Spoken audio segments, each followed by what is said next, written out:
Y yo creo que te va a gustar, ¿no? Sí. Porque al final la gente son historias. Sí, que le das más el toque a lo mejor humano, por decirlo de alguna manera, que institucional. Sí, porque entrevistas institucionales están. Sí, efectivamente.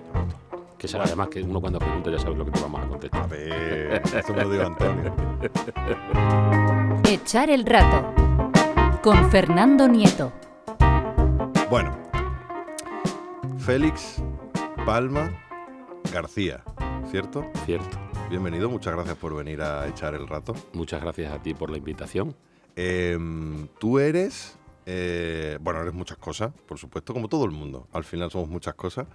Pero tú eres una cosa que yo creo que a mí y a la mitad del planeta Tierra, junto con los astronautas, nos llama la atención, que es arqueólogo. Sí.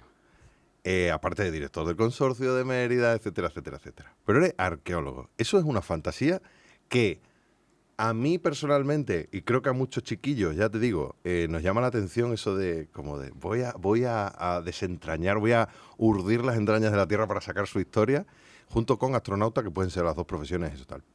¿Es realmente tan guay? A ver, lo primero, evidentemente, arqueólogo no deja de ser una profesión que se sale un poco de la norma.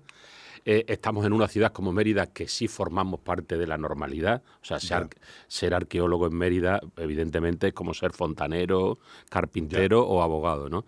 Y luego, evidentemente, pues eso, ser arqueólogo es guay, se hace porque uno estudia arqueología no para hacerse rico, eso ya... No, para nada. O sea, hay otras profesiones que...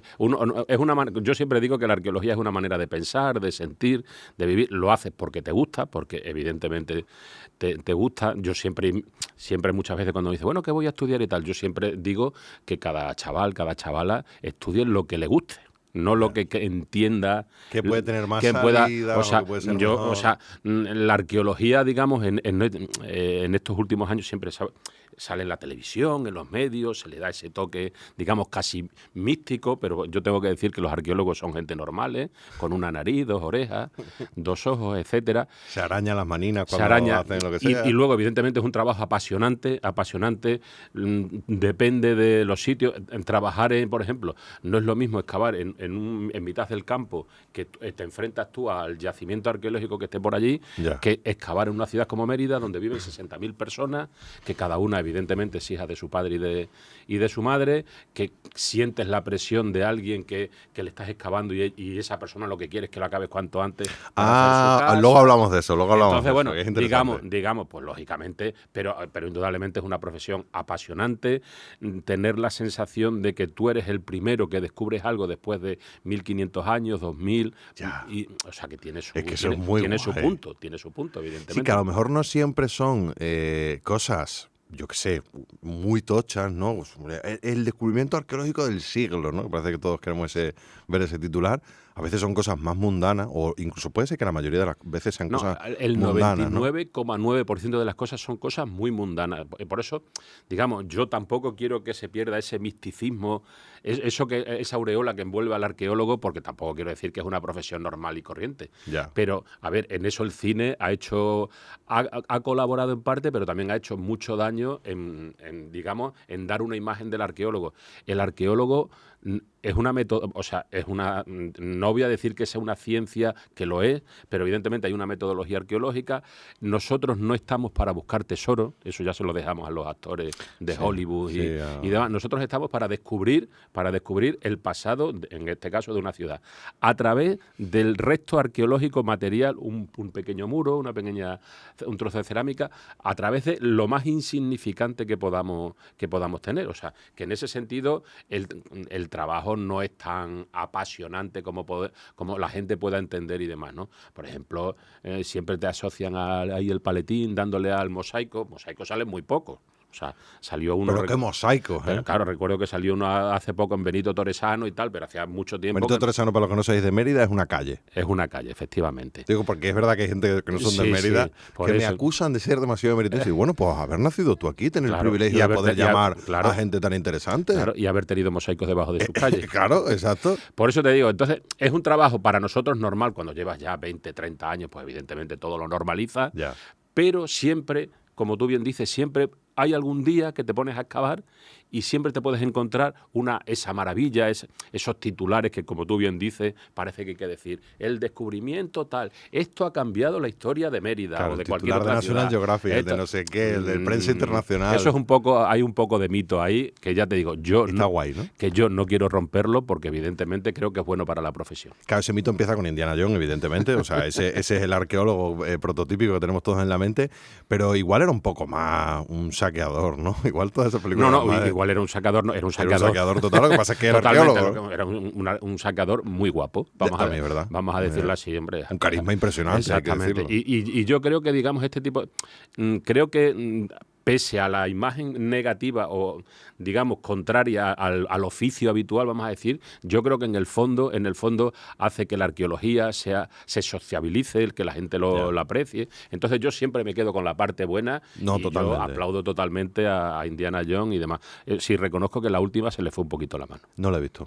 Pues la última es como de hace no mucho, ¿no? Sí, yo creo que a Harrison Ford habría que dejarlo ya en su momento. No un arqueólogo ya con 80 años el hombre, pero yo creo que ahí se le fue un poquito la mano, pero eso es una opinión personal mía. Joder, me encantaría verla vista para poder entrar de repente aquí en un debate. No te pierdes nada, en mi opinión, ¿eh? Vale. Hombre, pero ya es verdad que es la típica película de decir, no, y ya me la has sobre todo hecho, que es la última, la tal. Entonces yo creo que hay veces que es mejor, es como Gladiator, ¿no? Pues lo hubieran dejado en la primera. Otra que no he visto y la gente dice lo mismo. Lo hubieras dejado en la primera, pues Máximo hubiera sido nuestro héroe, tal, y ahora yo creo que han profanado un poco la memoria de Máximo. Se criticó la reconstrucción. ¿Qué fue? La naumaquia y demás. La naumaquia y demás. Eso... Naumaquias en Roma había. O sea, se hacían lagos artificiales donde... Pero dentro del propio anfiteatro, en este caso. En el Coliseo hay... Porque el Coliseo es un anfiteatro. Es un anfiteatro, claro. Que tiene nombre propio. Claro, es el anfiteatro Flavio, que se le llama Coliseo, porque estaba la Domus Aurea, que era una casa de Nerón, gigantesca, no como los pisitos que tenemos ahora. Y con muros gordos, ¿verdad? Y había una gran estatua que le llamaban el Coloseo, ¿no? Entonces, bueno, pues a partir de ahí... Claro. Pero era un anfiteatro. De hecho, la inscripción que tenía era Anfiteatro Flavio por la dinastía que lo hizo, ¿no? Y estamos hablando lo inauguran en el año 80, así. Y ya te digo, hay datos de que hablan que se hacían naumaquias en el anfiteatro, pero si no se hacían naumaquias en el anfiteatro, había veces, por ejemplo, hay documentos en la zona del Vaticano actual, pues se hacía un gran lago artificial, soltaban allí a sus barquitos y hacían recreaciones de batalla. Barquitos, ¿no? Sí, pero las naumaquias es una cosa que se hizo. Otra cosa ya es que utilizaran tiburones en la película, etcétera, que dice, bueno, pues ya... Sí, claro, el cine americano es lo que tiene. O sea, la historia vista por el cine americano pues tiene sus lagunillas, vamos a decirlo así. Es que los estadounidenses cuando de repente miran los pobres tienen 300 años de historia como tal y luego tienen muchos pueblos, es verdad que no los han tratado demasiado bien, pero de repente, claro, miran nuestra historia y dicen, ¿por qué? ¿Por qué no? ¿Lo de asesorarse no lo lleváis bien? ¿Es como que no queréis? Sí, yo creo que eso... ¿O les queda flojo? Sí, yo creo que esa mentalidad anglosajona, norteamericana, porque los ingleses yo creo que tienen otra visión, pero sí, yo creo que prima más el efecto cinematográfico que la historia en sí. Entonces yo creo que hay veces que cuando cuentas el contexto es real, hay que ser más riguroso. O sea, tú puedes poner a un personaje que no existió nunca haciendo barbaridades o haciendo lo que sea, pero claro, si ya pones a un emperador, con nombre y apellido. Con nombre y apellido, yo creo que hay que ser un poquito sabiendo que es una película, o sea, que si tú quieres contar la historia verdadera, haz un documental, no hagas una película. Es verdad, claro. O sea, que hay que jugar ahí un poco con ese... Pero ya te digo que yo le saco, pese a la crítica que estoy haciendo, le saco, creo que es bueno para la arqueología, es bueno para toda la gente esta que eso de intentar mirar siempre al pasado, qué pasaba hace 2000 años y tal, aunque siempre también es el juego ese de la violencia, que Roma parece que estaban todos los días, dándose espadazos, que no era incierto, estaban todo el día a la Dolce Vita, vamos, que tampoco era eso. Había más, ¿no? Es decir, una civilización que compraba el pescado. Claro, pues una civilización en el que a mí una vez me preguntaron cómo se vive. Pues los ricos vivían estupendamente, igual que viven ahora los ricos de ahora, y los pobres de antes vivían bastante mal. la esclavitud era lo que era y pues igual de mal que pueden vivir, o incluso peor, yo diría, que pueden vivir los que ahora son pobres, que evidentemente no tienen, en aquella época no tenían el soporte del Estado, de ayudas, etcétera, Claro. ¿no? Pero hay que relativizarlo todo, ¿no? Sí, porque de repente, por lo que sea, no vamos a centralizar esto solo en el Imperio, porque además la historia, tú eres el director del consorcio y la historia de Mérida es amplísima y pasa por muchas etapas. Pero hay algo, ¿qué es esto que pasa con el Imperio Romano? ¿Qué pasa en el mundo? O sea, ¿por qué esta fascinación tan absoluta por el Imperio Romano sobre todo? Porque ha habido otras civilizaciones, yo qué sé, me parecen muy interesantes, pero no. Sí, pero hombre, yo creo que en Europa, en Europa y en general, ¿no? Pues siempre está el Imperio Romano, Egipto, que evidentemente... Es verdad, Egipto siempre ha tenido ahí ese... claro, es que el Imperio Romano, digamos, Roma fue la primera gran aldea global del mundo.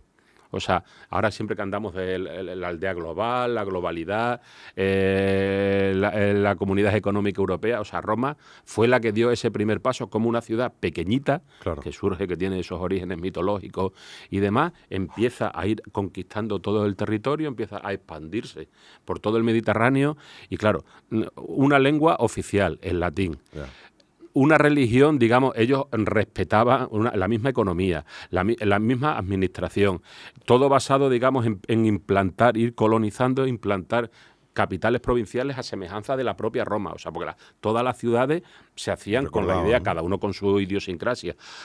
Una religión oficial romana, que venía un poco de la griega, adaptándose también a cada territorio, permitiendo las religiones indígenas, etcétera, que en ese sentido jugaron muy bien, dependiendo de la época, lógicamente, jugaron muy bien con la ideología, con la mentalidad de los pueblos conquistados, ¿no? Entonces, claro, yo creo que todo eso... El cine, volvemos otra vez al cine, sí, que digamos ha socializado eso, pues vemos el Imperio Romano, vemos Roma como una cosa ahí, un ente que hay veces que forma parte de nuestra niñez. O sea, sí. Porque, bueno, podemos hablar, los asirios, los mesopotámicos, no sé qué, eso parece que eso ya es para la gente como muy... Sí, eso es café para los cafeteros, ¿no? Pero Roma es como, bueno, pues... El imperio de todos, sí, ¿no? Como exactamente, forma parte de nuestra vida y yo creo que en ese sentido, ya te digo, Roma es la rigidez, la mentalidad y Egipto es, pues evidentemente... la espiritualidad, Claro, más, o sea, Roma, claro, tiene sentido y tiene lógica en mi cabeza, porque de repente Roma es como la seguridad, sabemos cómo fue Roma, mayoritariamente, sí. Hay, entre comillas, pocas dudas de cómo era, y Egipto no. Entonces es como el misterio, ¿no? Sí, lo desconocido, claro. Sabemos cosas, pero no claro, tantas. No, porque luego, por ejemplo, de Egipto, claro, de Roma conocemos muchas ciudades. De hecho, el latín, nuestro idioma viene del latín. Egipto, por ejemplo, ciudades, porque claro, había ciudades que eran hechas de barro, de materiales perecederos. Claro. O sea, nosotros lo que tenemos son las grandes construcciones, el jeroglífico, que eso es, claro, es como escribir, como contarte una historia a través de los jeroglíficos del mundo, digamos, del mundo ya celestial, del mundo funerario. Entonces siempre ha habido ahí como ese, no sé cómo explicarlo, ¿no? Pero como esa fascinación por Egipto, que yo, por ejemplo, es curioso, yo nunca he sentido esa fascinación. No te creo. Pues créeme, o sea, a mí cuando yo muchas veces cuando decía arqueólogo, Egipto, habrás ido a Egipto y tal. He ido a Egipto, he ido un par de veces. ¿Has ido con aspecto de arqueólogo? No, he ido de turista. Pero es que pero claro, o sea, yo voy, vaya donde vaya, soy arqueólogo. Sí, pero el aspecto, los tonos marrones, ocre... No. Yo el sombrerito... Yo en eso soy anti. Muy normal, ¿no? Antitópico. He ido normal, he pasado muchísimo calor. Ya. O sea, yo recuerdo que el templo de Hatshepsut no pasé más calor en mi vida. Es el día que más calor creo que pasé. ¿Fuera o no, o sea, la primera vez que fui, no recuerdo si fue en septiembre, pero hacía como 50 grados. Ay, Dios. O sea, una cosa horrible. Pero por ejemplo, lo que te digo, aunque no he sentido esa fascinación, yo no veo un monumento y me gusta y tal, pero no soy excesivo, vamos a decirlo así.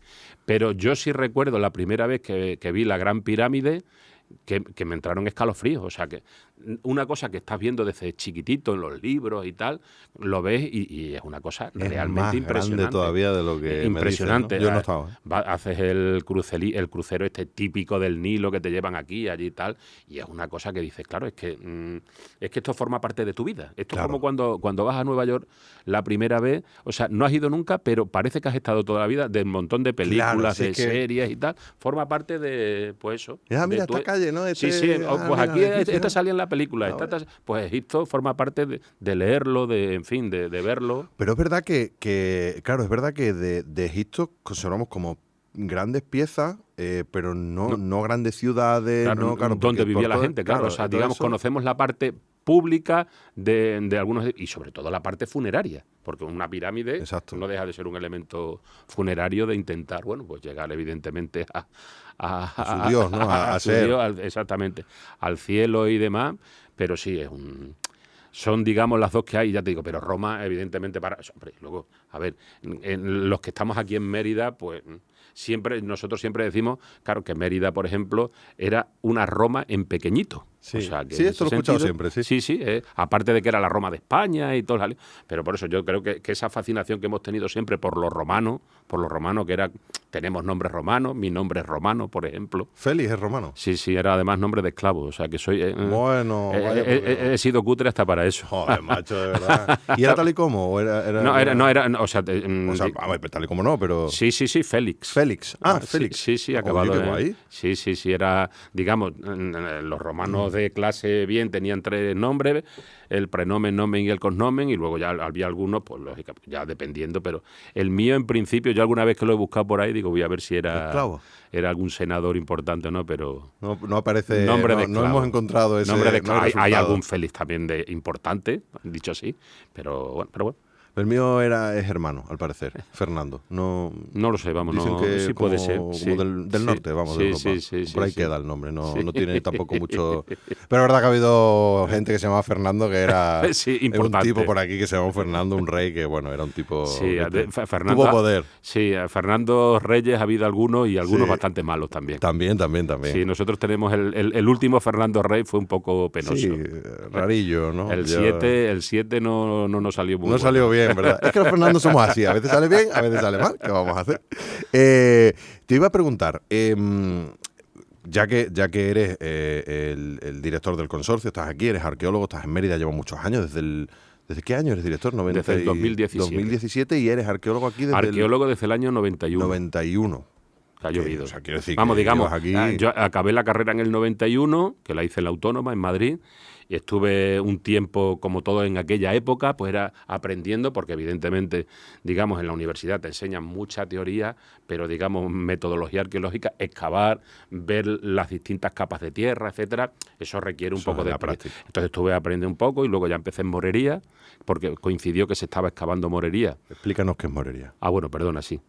Había en aquella época, estoy hablando del año 92, se estaban haciendo las consejerías para la Junta de Extremadura. Mérida la nombran capital de la comunidad autónoma a partir del 83, entonces hay que hacer edificios administrativos en base a ese estatus capitalino. Claro, yo me imagino en ese momento los arqueólogos diciendo, madre mía de mi vida la que se viene. No, claro, y a mí, pues eso, me contrató, lo estaba haciendo Ferrovial, la empresa Ferrovial, a mí en aquel momento me contrataron con otro tipo de gente, pues claro, imaginaros un solar de 12.000 metros cuadrados que en pleno Mérida. Pues aquello a mí me asustado, lógicamente, pero bueno, fue una oportunidad que se me dio, me agarré a ella como Vamos. y hoy estoy aquí, vamos. Qué guay.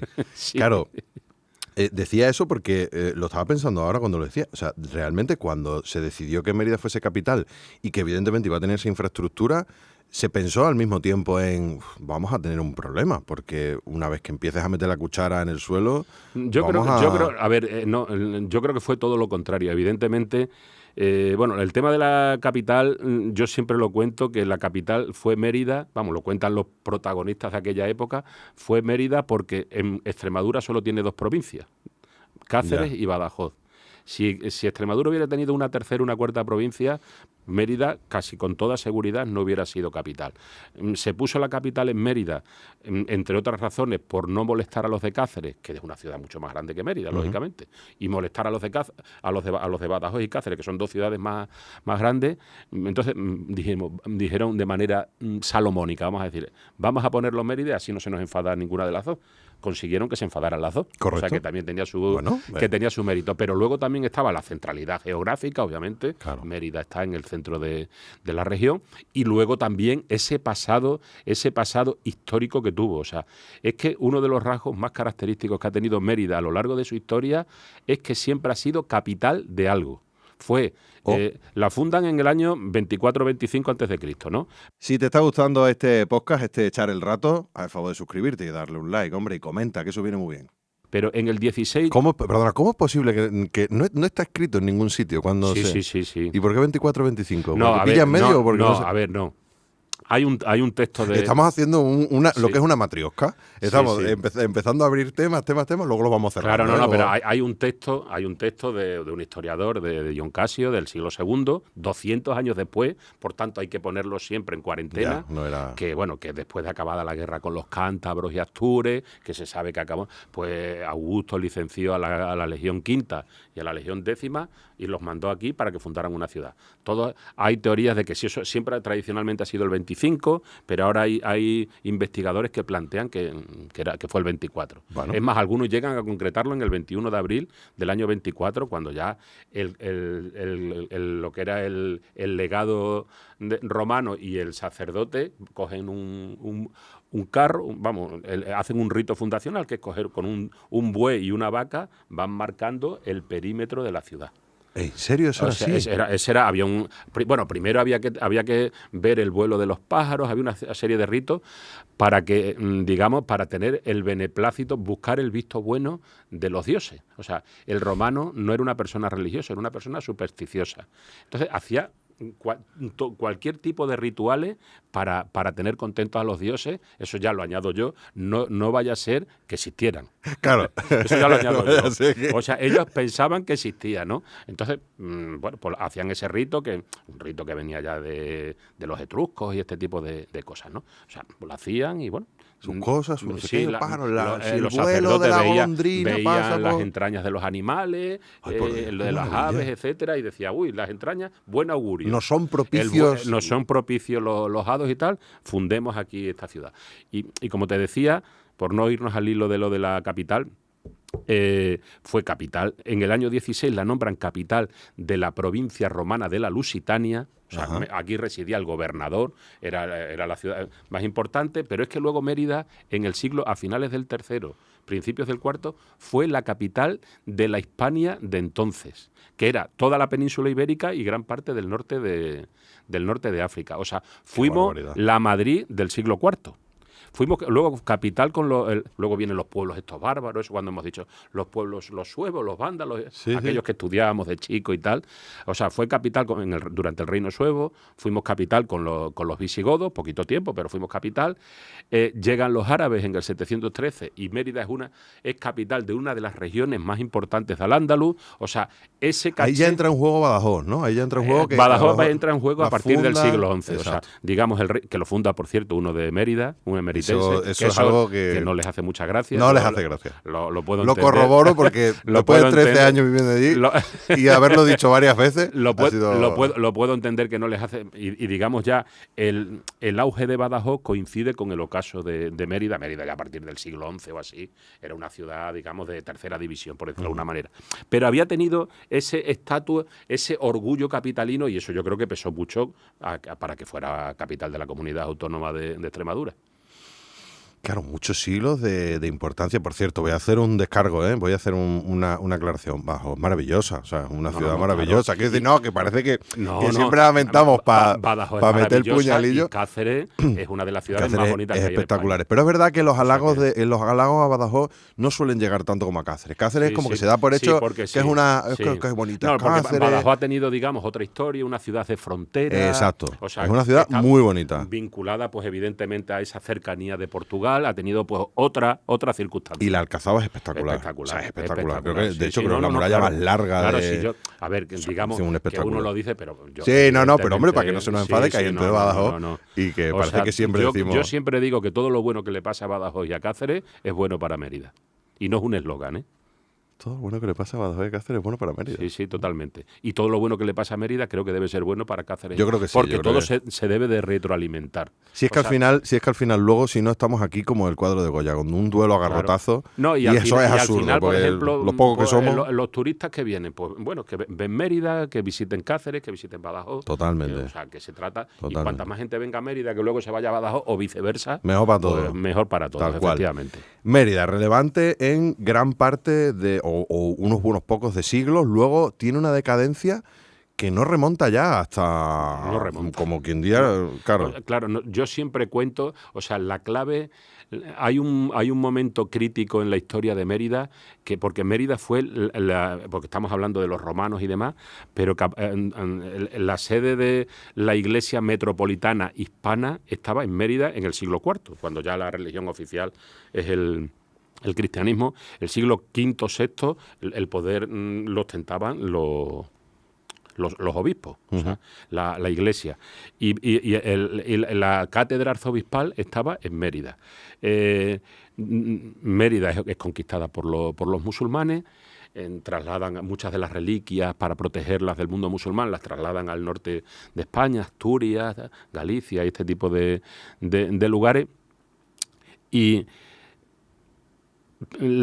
hay unos movimientos en el siglo XI del famoso obispo de Santiago de Compostela, Diego Gelmire, que empieza a hacer una serie de maniobras con el Papa de Roma y con los reyes castellanos y leoneses para trasladar ese sillón arzobispal de manera temporal, mientras Mérida estuviera bajo el dominio de los musulmanes, a Santiago de Compostela. Es una historia muy curiosa, muy novelesca, porque hay chanchullos de dinero politiqueo, dinero, de Mérida, pero al movida. final la trasladan a Santiago, y entonces Mérida, digamos, en ese momento pierde el tren de la historia. Ahí a partir de entonces sí que se va a pique. Yo siempre digo que el siglo de oro en España, Mérida lo vio en la tele, vamos, claro, o sea, que no lo pillamos ni de coña, ¿no? De hecho, claro, uno va a cualquier ciudad que ve unas iglesias enormes, sí, claro, tú vas a Mérida y a la gente le dices la concatedral de Santa María, que la concatedral de Santa María era el sitio más importante de la cristiandad hispana en el siglo IV, pero tú le dices ahora la concatedral, la gente va y hay iglesias en pueblo que son más grandes que la concatedral. Totalmente. Pero claro, la historia que tiene ese sitio, como Santa Eulalia, por ejemplo, la historia que hay debajo del suelo de Santa Eulalia, pues no lo tiene. Pero ya a partir de ahí, como te digo, Mérida se fue un poco al garete, vamos a decirlo, fue un núcleo poblacional pues de tercera categoría. Empieza a resurgir un poco a finales del siglo XIX, cuando llega el tren, todo... En 1800, el famoso tren en 1864, porque lo que hace el tren es igualar oportunidades, que por eso cuando hablamos del tren ahora, que nosotros lo que queremos es competir en condición de igualdad, claro, que el de Murcia, el de Albacete o el de La Coruña. Claro. O sea, que en ese sentido, ¿no? Ni siquiera quiero que sea súper rápido, ¿no? Por eso, vamos, una cosa que sea... Exactamente. A mí no tengo ningún interés en ir a Madrid en 2 horas. Si tardo 2 horas y media, me viene bien. Lo que no quiero tardar es 5. Exacto, o sea, exacto. Y sobre todo que llegue también. Es importantísimo, ¿eh? Yo he pasado unas. Hace ya años de esto, ¿eh? Pero he pasado unas en el tren. Claro. En los trenes regionales de aquí a Badajoz. Sí, no, por eso. Que la gente no se lo cree. Sigue pasando algunas cosas hoy en día, pero yo he pasado cosas en esos trenes de verano sin aire acondicionado, goteras en el chorros de agua, o sea, cosas, frenos que se quemaban, paradas en medio. Y también hay que decir, o sea, que digamos, evidentemente nosotros lo que queremos es lo mismo que tienen los demás, porque nos corresponde exactamente lo mismo. Mientras que tú hablas voy a corregir una cosa de aquí del micro, que está un poco raro. Pero que también hay que reconocer que se ha avanzado mucho en ese sentido, ¿no? O sea, de hecho nosotros excavamos en Mérida, pero excavamos también en el territorio y hemos excavado pues, en los proyectos de estos con ADI, del AVE, etcétera. Estamos ahí. Sí. En ese sentido, pues, conocemos de primera mano que los avances que tiene, ¿no? Pero como te iba diciendo con el tema, pues ahí la ciudad surge un poquitín, vamos a decir, decirlo, pero luego ya un poco el espaldarazo definitivo fue en 1983 cuando ya deciden que Mérida sea la capital de Extremadura. Pero hemos tenido 1000 años, vamos a decirlo así. O sea, Mérida tiene, pues estamos hablando que tiene 2050 años. De hecho, si seguimos las investigaciones de Armin Stilo y Ángel Ventura, Ángel Ventura es el catedrático es epigrafista, el catedrático de la Universidad de Córdoba, que dice que Mérida la fundaron en el 21 de abril del año 24. Ese es el que dice lo de... Por tanto, si fuera cierto lo que ellos dicen, que evidentemente tienen muchos argumentos para que así sea, Mérida el 21 de abril de este año había cumplido 2050 años. ¿Y no hemos hecho nada? No, nosotros lo pusimos así y tal. Y se celebró el Fiesta bimilenario. gorda, ¿eh? Hay que hacer fiesta En el gorda. 75 se celebró el bimilenario, pero entonces de esos 2050 años, pues vamos a decir que 1050 fueron esplendorosos, fuimos lo mejor de Hispania, una de las ciudades más importantes de todo el imperio, y luego tuvimos los últimos 1000 años pues un poquito peores, vamos a decirlo así, un poquito tampoco, bastante. Tampoco, claro, o sea, pero al final lo que queda evidentemente es lo que tenemos.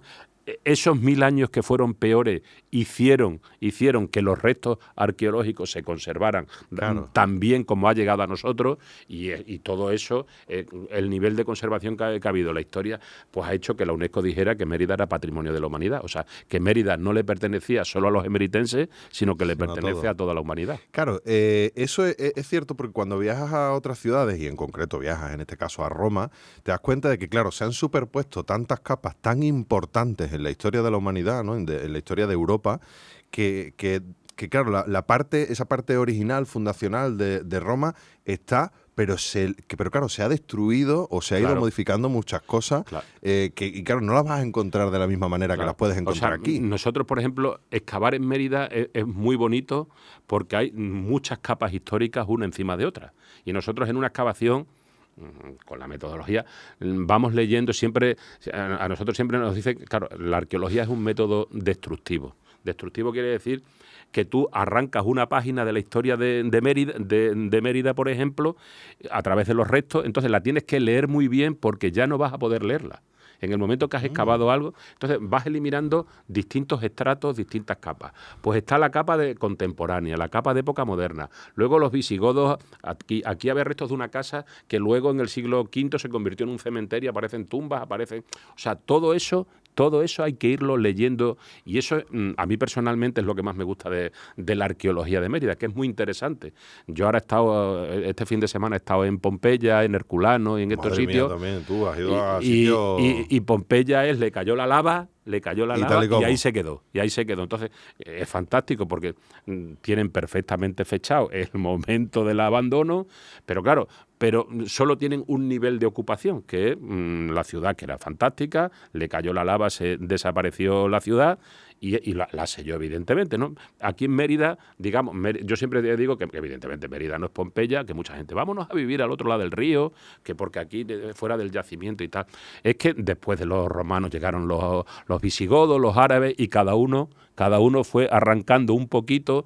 O sea, en el siglo IV el teatro y el anfiteatro ya no servían para nada. En el siglo IV, V ya se empiezan a abandonar, la mentalidad va cambiando y los teatros romanos no servían para nada. Entonces, ¿en qué se convierten? En cantera. Si quiero hacer una edificación, pues me voy...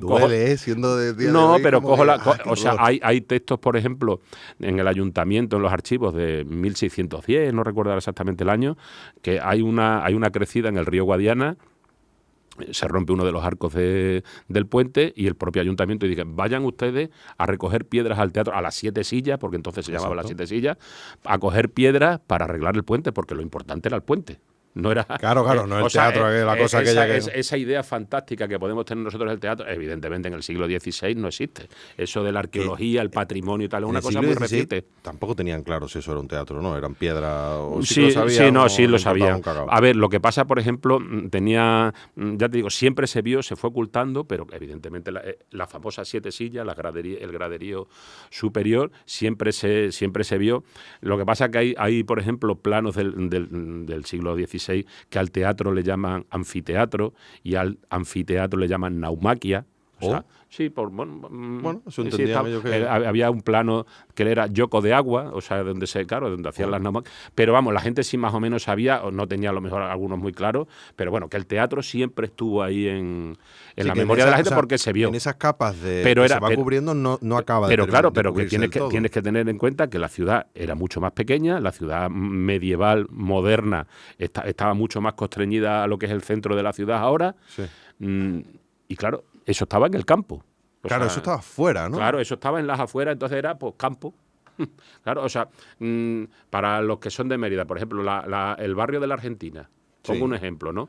El barrio de la Argentina, que es un barrio donde en los años 70, 80, por ahí, profesores, tal, no sé qué. Eso, en aquella época, en los años 70, la sensación era que estaba fuera de Mérida. Ya. De hecho, mucha gente, yo por ejemplo, mi mujer vivía en la Argentina y ella decía, vamos a Mérida. Claro. O sea, y tenían que cruzar por lo que es ahora Margarita Sirgu, que era un descampado. Y era, o sea, claro, que ahora es pleno centro. El centro de la ciudad. Bueno, ahora mismo es que es el epicentro del turismo de la ciudad. O sea, que hay que entender esa mentalidad. No todo siempre ha sido así. Ya se ha dicho aquí, de hecho fue Antonio Rodríguez Osuna, el alcalde, ya lo dijo también aquí, porque él vivía en el otro lado del Guadiana. Claro, entonces, claro, la zona del polígono era... Anda ya donde te has ido. Yo vivo en el polígono en los años 80 no existía. O sea, los niños de los colegios iban de excursión al polígono, al campo.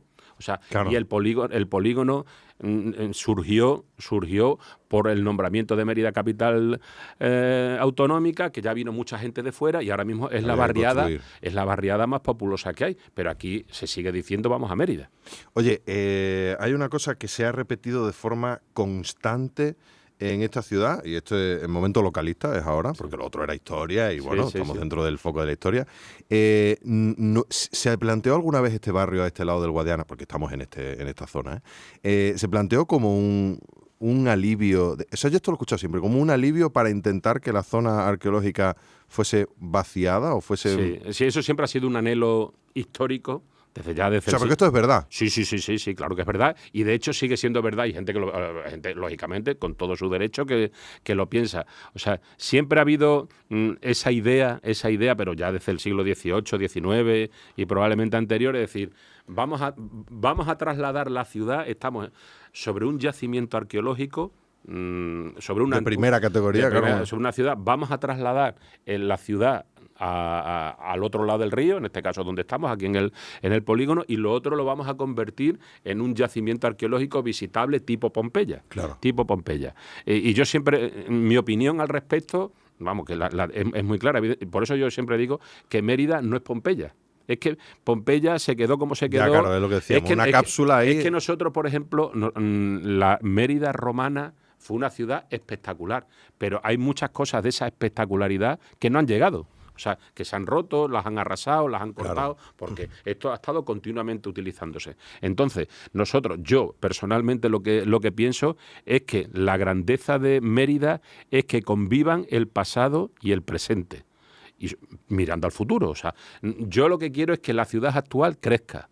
O sea, evidentemente desde el respeto al yacimiento arqueológico, que es el elemento que diferencia todo. O sea, el yacimiento arqueológico es el principal motor cultural, económico de la ciudad, es el petróleo del pueblo, el petróleo de la ciudad, como se dice, ¿no? Entonces se trata de buscar siempre ese respeto entre lo uno y lo otro, porque no todo merece la pena verse. O sea, es que hay gente que se piensa que, claro, dice, vamos a lo mejor una excavación encuentras un murito así. En unas zonas elevadas quitas una baldosa de la casa de las abuelas y te encuentras la roca porque está en una zona elevada que han enrasado, han rebajado, etcétera. Claro. Entonces, claro, dice, esto merece la pena verlo porque la gente entiende, se piensa que Mérida es como Pompeya.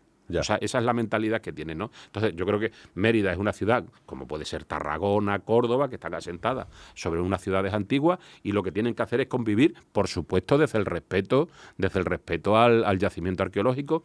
Y en Mérida, como decía aquí, voy a hablar de mi libro, en Mérida se hizo muy bien porque las administraciones, para que aquello se hiciera razonablemente bien, el diálogo entre el ayer y el hoy se hiciera bien, crearon el consorcio, que digamos que aúna a todas las administraciones, que evidentemente No es fácil, porque si cada una que ha sido un color político de No es otro. fácil, no debe ser fácil. No es tiene fácil. pinta. Ser del mismo color político también te garantizo que nunca ha garantizado nada, porque bueno, cada uno. Pero yo creo que eso, que hay que agradecerle a las administraciones que hicieran ese esfuerzo de aunar en una institución, en este caso como el consorcio, que hicieran las leyes, los planes especiales que aprobó el ayuntamiento, que lógicamente con el apoyo de la Junta, para que eso se pueda hacer, porque nosotros las cosas que hacemos en Mérida lo hacemos porque hay una ley que nos avala, obviamente. Claro. O sea, entonces, en ese sentido... De hecho, es muy envidiado. Yo en Twitter, que tiene la mayor parte de las cosas que pasan en Twitter son malas, pero luego hay otra parte que, bueno, que está interesante, que puedes ver opiniones de gente cercana y tal. Por cierto, yo en Twitter es mi nombre y apellido. ¿eh? No esperéis encontrar en un perfil falso en el que meterme con gente. Bueno. Soy de Facebook y poco, porque ya va acorde a mi edad, como dicen que los de Facebook ya son un poco carcas y tampoco tal. ya para jóvenes, ¿eh? Twitter ya pierde años, ¿eh? Sí. Para los de los jóvenes son Instagram, los TikToks y las cosas esas. Sí. Instagram, de hecho, ya es para un poquito menos jóvenes. Sí, yo ya estoy muy TikTok mayor, a es mí para me los niños pillo ya de mayor, todo. entonces yo hago Facebook poco, y poco. Pues en Twitter, ahora X, como me he pegado tantos años en Badajoz, de repente, bueno, pues o seguía o me aparecían algunos perfiles como de estos muy reivindicativos de Badajoz, que esto es una cosa que pasa aquí, pero que pasa en todas partes, ¿no? Sí, sí. Gente que es como muy de donde sea y todo lo demás, muerte y destrucción, ¿no? Sí. Entonces a mí me resultaba curioso ver esos perfiles porque realmente... a veces te tienes que reír, ¿no? O sea, insultos, ¿por qué Mérida? ¿Por qué no sé qué? ¿O por qué Cáceres? ¿O por qué es que el hospital? ¿Por qué es que el no sé quién? Porque Badajoz es lo mejor y no sé cuánto. Pues fíjate que... o sea, aparte de todas esas críticas que ha habido a todas las cosas, pues es que el dinero que va para Mérida, porque es que el que va para Cáceres, porque no sé qué, había solo una que se ha mantenido durante los años, solo una cosa que he visto repetida constantemente para bien, que es el consorcio. Uh-huh. Qué bien lo hicieron. Y entonces, de repente era como ver un halo de criticaremos todo lo que queramos a Mérida. Y le tenemos todo el asco del mundo, entre comillas. Sí. Pero... Oye, qué bien lo hicieron con consorcio. Sí. ¿Cómo se llega a ese punto de hacer una cosa que es envidiada a nuestro alrededor? A ver, el consorcio, digamos, en Mérida es el resultado de un proceso, si se quiere, lógico, ¿no? A ver, el consorcio se crea en el año 96. Este año, de hecho, cumplimos 30 años, que ya es una edad importante, pero no surge en el año 96 de la nada. O sea, el 95, como digo yo, el 96 por la mañana era 0 y el 96 por la tarde surge ahí por generación. A un tipo con una carrucha, los augurios en de Mérida, los pájaros. En Mérida, claro, todo esto parte de la importancia patrimonial que tiene Mérida. Claro, o sea, que esto a lo mejor en otro sitio, pues evidentemente, ya desde el siglo, fundamentalmente desde el siglo XIX, que hay comisiones de patrimonio, juntas de excavaciones, etcétera, ya hay, digamos, ese anhelo por ir recuperando cosas y demás, ¿no?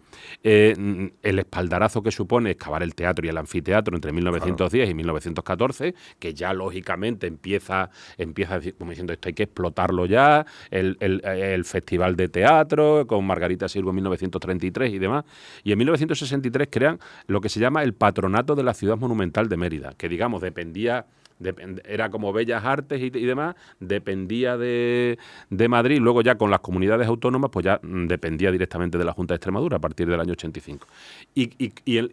Y el resultado final de todo ese proceso es decir, bueno, nos vamos a unir todas las administraciones en un fin común que al final el discurso sea el mismo, que todo vaya encaminado a que haya una administración que se encargue de cuidar y de gestionar directamente el patrimonio que tiene esta ciudad. Porque que suena complicado incluso pensarlo ahora mismo. Claro, la Junta de Extremadura dice, bueno, la Junta de Extremadura se tiene que preocupar de Extremadura entera. Entonces, claro, aquí tengo un organismo que depende de nosotros y demás, que gestiona de manera directa. Pero claro, a ver, luego eso tiene su cosa, porque luego está la manera, porque es que aparte de lo bien que nosotros somos, yo diría que casi el 90% sostenible. O sea, no le costamos a la administración dinero. O sea, la administración nos da las 5 administraciones que forman parte del consorcio, nos da... ¿Qué son, a saber cuáles? La Junta, el Ministerio de Cultura. Ministerio. O sea, la administración estatal, la administración autonómica, la Junta de Extremadura,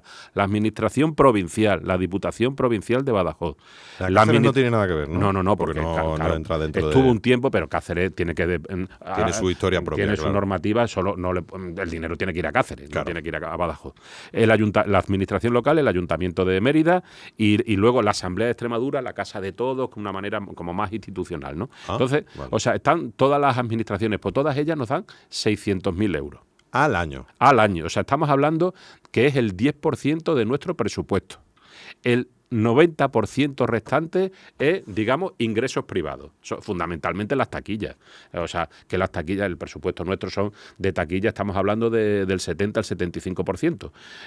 Estamos hablando de unos 4 millones y medio de recaudación, que para eso tienes que tener un elemento potente para que la gente venga. O sea, la gente no viene a Mérida por verme a mí la cara, que es que soy un fantástico gestor, etcétera. Vienen a ver un busto tuyo al lado de... Vienen a ver lo que es importante, que es el patrimonio. Pero para eso hay que tenerlo. O sea, tenemos un elemento icónico dentro del patrimonio nacional e internacional, que es el Teatro Romano de Mérida, que eso lo tienes o no lo tienes. Nosotros aprovechamos siempre el tirón. La gente quiere venir a ver el teatro, pero nosotros hacemos entradas conjuntas porque nosotros lo que queremos es que la gente conozca Mérida, no que conozca solo el teatro. Entonces, y luego gestionamos, digamos, algunos recursos y demás, ¿no? Entonces, claro, todo eso hace que tengas una serie de ingresos que evidentemente es insuficiente porque gestionar un yacimiento tan grande es muy grande, pero claro, pero que al final está gestionando directamente la principal fortaleza que tiene la ciudad.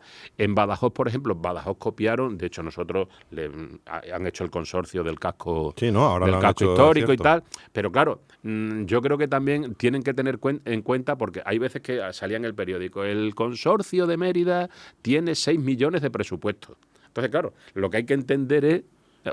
Claro, confunde un poco, según lo que me acabas de decir, eso de titulares... Claro, la gente dice 6 millones, pues nos van a dar 6 millones. Entonces la gente hace cosas para los 6 millones. Entonces, y lo que hay que explicarle a la gente que de los 6 millones, 5 millones y medio lo genera el patrimonio de la ciudad de Mérida. Claro.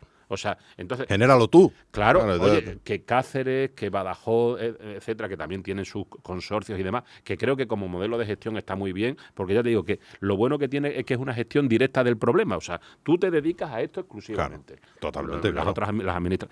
Entonces, yo creo que en ese sentido... Claro, pero que además la joya de la corona en Mérida es un recinto cerrado. O sea, quiero decir, no coincide que de repente, porque podría haber pasado, yo que sé, como el Templo de Diana, que no es un recinto privado. O sea, que tú puedes ir y libremente lo ves y no tienes que pagar, a no ser que quieras entrar, me refiero. Sí. Pero por fuera lo ves. Pero claro, justo coincide que el teatro y anfiteatro... Claro, está cerrado. Entonces, y luego aparte ya... Claro, hay que mantener eso. Claro, digamos, nosotros, o sea, Mérida pagas 17 euros y ves 8 o 9 monumentos dentro de recinto, como dices tú, y luego los que vas por la calle. El Templo de Diana, el Arco de Trajano, el Puente Romano, claro, ¿verdad? O sea, pero tienes que tener un elemento icónico como es el Teatro Romano de Mérida. Claro, o sea, es que la gente, tú le dices, yo siempre cuando enseño el teatro le digo a la gente, es que en el imaginario, os digo ahora que me digáis 5 monumentos de España que os vengan a la cabeza y el Teatro Romano de Mérida sale. La Sagrada Familia, el Acueducto de Segovia, la Mezquita de Córdoba, la Alhambra, por supuesto, y tal. Claro, o sea, es que la gente viene a eso. Sí. Entonces tienes que tener un elemento que atrape eso. No sé si habrás visto tú, ¿consumes YouTube? ¿Ves YouTube? Muy poquito, ¿no? Poco. Hay un canal de en este caso son unos chavales, lo que pasa es que viene porque ellos tenían canales separados. Uno es un viajero que hace vídeos de viajes y tal, y el otro... era, otra cosa. La cosa es que se juntan y hacen un canal para viajar por España, ¿no? Y enseñar las cosas de España. Y deciden hacer...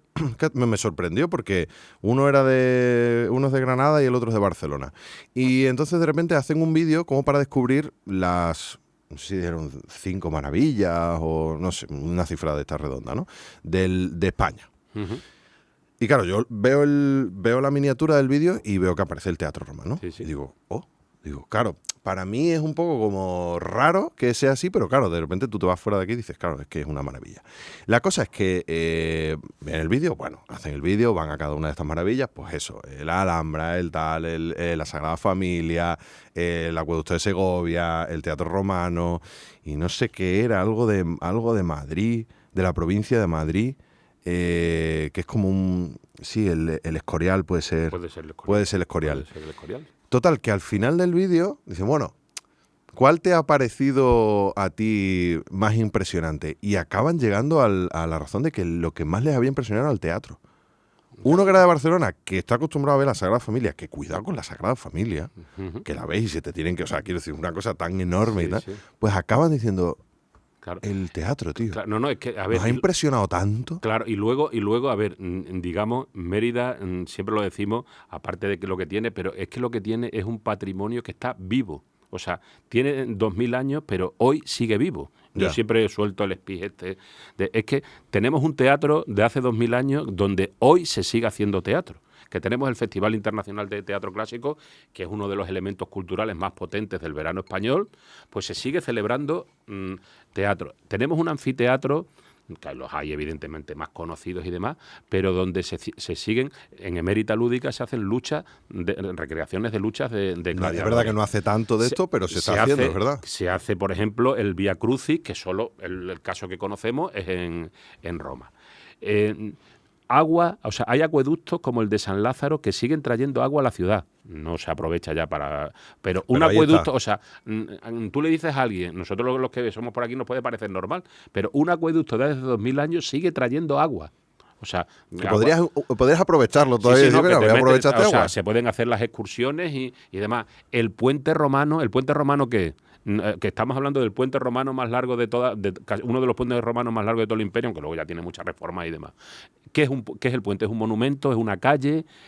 Claro, o sea, elementos que están así es totalmente... Un elemento necesario. El templo de Diana. El templo de Diana era un sitio donde se aprovechaba el espacio, tenía una tribuna de oradores, no solo era un contenido religioso, donde se hacían campañas electorales, etcétera. Pues hoy alguien quiere tener visibilidad para el colectivo LGTBI, el no sé qué, tal. Quiere tener, evento ahí. Claro, no es lo mismo hacerlo ahí que hacerlo en otro sitio. Claro. El circo romano más grande, o sea, el mejor conservado de toda Europa, vamos. O sea, de Hispania seguro, donde ahora, por ejemplo, también con el Emérita Lúdica, pues se hacen carreras o sea, ver una carrera de cuadriga en el circo, o sea, eso no lo ves en ningún sitio del mundo. Ya. Claro, o sea, eso lo tienes o no lo tienes, evidentemente. Pues tenemos esos elementos que ya te digo que están vivos, que forman parte de lo... O sea, no es un elemento, una piedra que tú lo ves allí y dices, uy, qué bonita es, que tiene 2000 años. Es que la sigues disfrutando y la sigues viviendo. El Arco de Trajano, pues tú pasas por el Arco de Trajano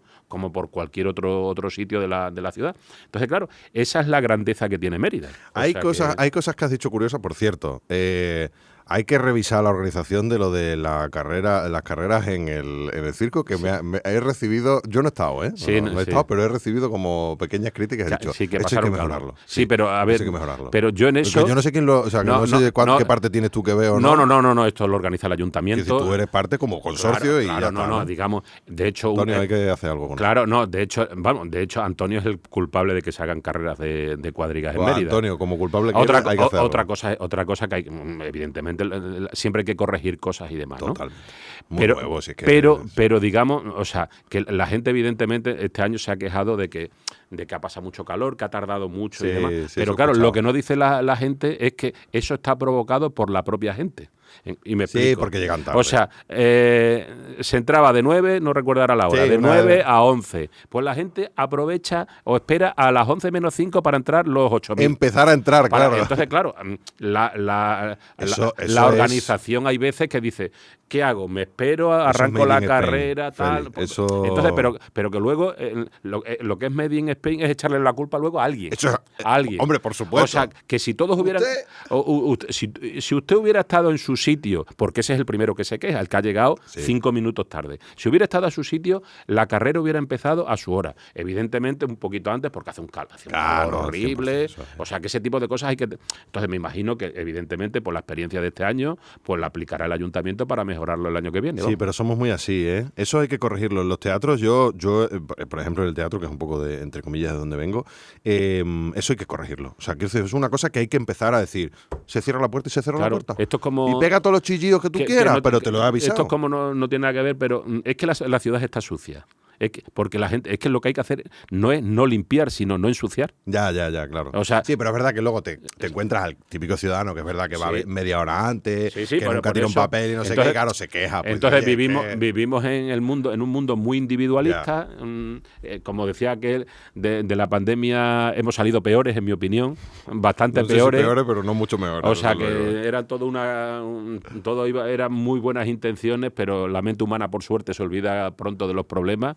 Y claro, y la gente, o sea, que por ejemplo, lo bueno que tiene el patrimonio, que la gente lo critica, y está bien que critique las cosas que considere que están mal, porque el patrimonio es de todo. O sea, lo que pasa es que hay veces que la gente utiliza, no es lo mismo una opinión que un criterio técnico. Porque la gente confunde opiniones fundadas o infundadas con criterios técnicos, ¿no? Entonces, bueno, pero bueno, este es el mundo que nos ha tocado vivir. Yo voy a contar una cosa, los que sean de esta ciudad lo sabrán y los que no se lo voy a contar. Hay una especie de, una sensación, ¿no? Como de que cuando viene consorcio viene el coco. Esto es un hecho que tú conoces perfectamente, ¿no? Es como, cuidado, que como venga consorcio y te vea aupado en esa piedra, la piedra tampoco es que esté tal, como te vea consorcio.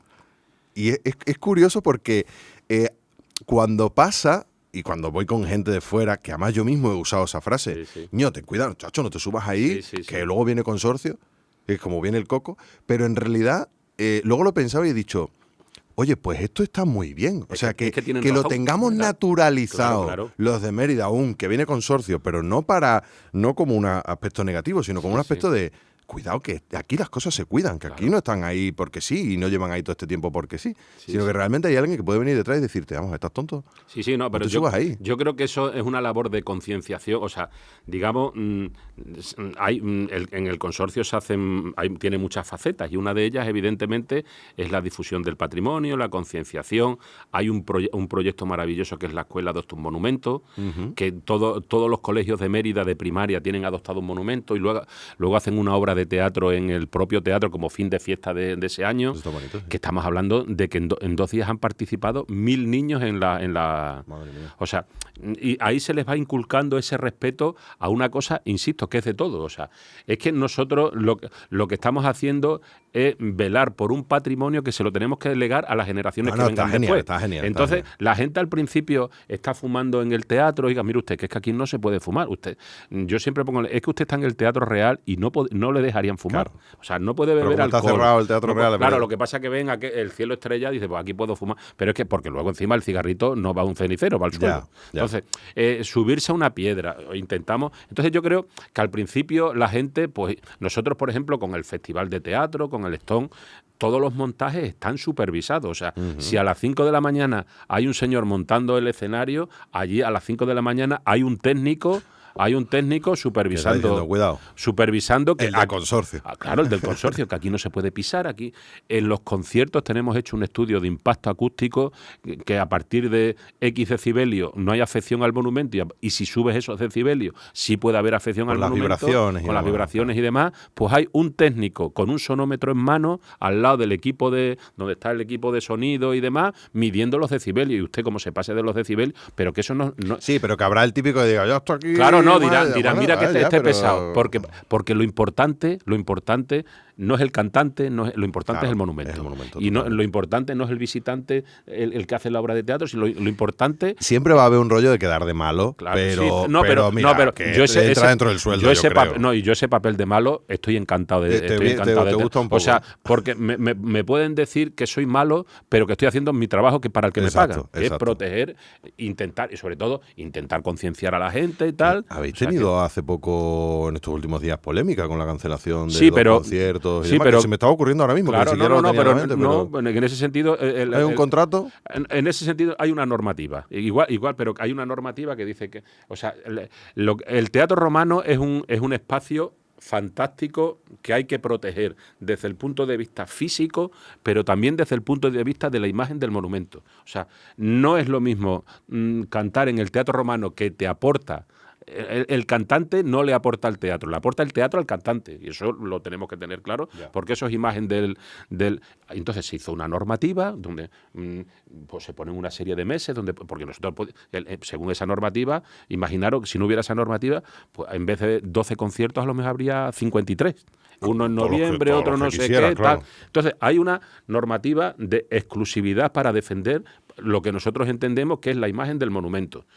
Se pone esa normativa, los promotores de los cantantes y demás las aceptan, y si no les interesa, pues están en su derecho, pero si no cumplen con esa norma, pues lógicamente hay que desautorizar. Que era como que no tenía que tener un concierto. Claro, sí, que nosotros la norma que se puso, como digo, era que durante ese año en Extremadura solo se podía tocar en Mérida.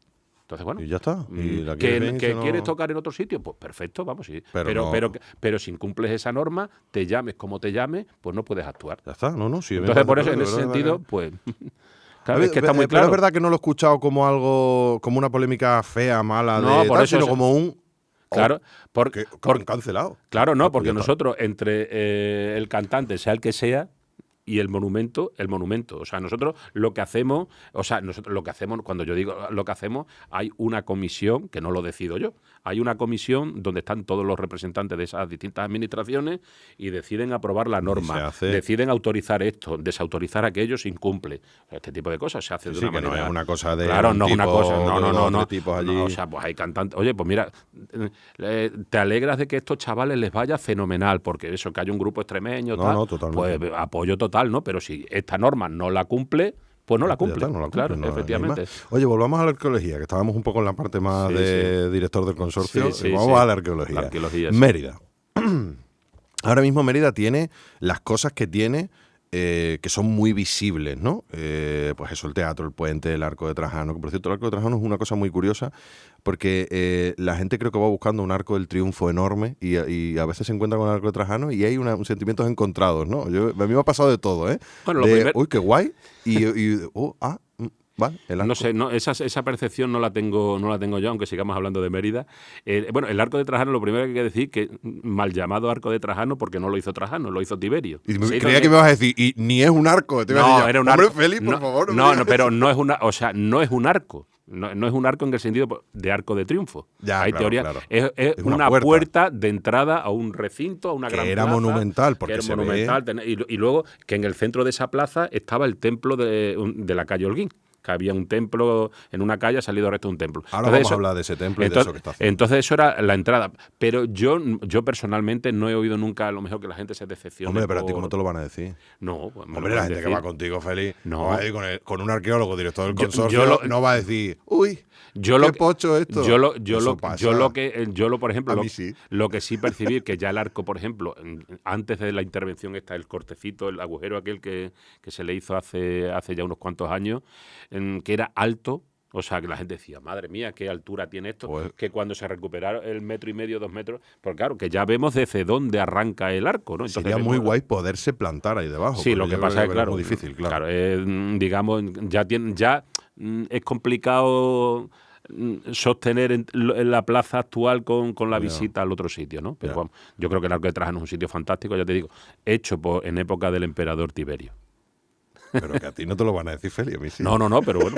No, pero que ¿Sabes lo que me pasó un día en el templo de Diana? Todo el mundo cuando va pasando por la calle, bien por arriba, bien por abajo, todo el mundo que se queda flipado. Claro, hay un flipe. Y un día me encontré con una situación. Yo estaba allí en el templo, comiéndome el típico helado de allí de la zona, y me encontré con una situación que dije, hay que ver cómo somos a veces. Llegó una familia, miró, evidentemente se quedó un poco flipado, ¿no? Y se quedó mirando el templo y dijo, en catalán, el de Tarragona es mejor porque eso es piedra y lo otro es como mármol, ¿no? Sí. Y claro, me pareció una cosa tan innecesaria. Sí, Son no, estas típicas cosas que hacemos a veces Sí. de minusvalorar algo, de compararlo de forma... no, y lo absurdo de ¿pero por comparar. qué? O sea, Mérida, el templo de Diana es fantástico, excepcional y maravilloso. Y Tarragona, por poner el ejemplo de Tarragona, tiene cosas fantásticas y maravillosas. Totalmente. O Es sea, que qué necesidad hay como de ir a que, otro sitio. ¿qué Pues quieres ya ves. más, a tu primo o a tu prima, no? O sea, que es completamente absurdo. El templo de Diana, que por cierto tampoco estaba dedicado a Diana. Ni es un templo, ni es de No, Diana. templo sí era, Ah, templo sí era, era, sí, perdón. sí, templo sí era.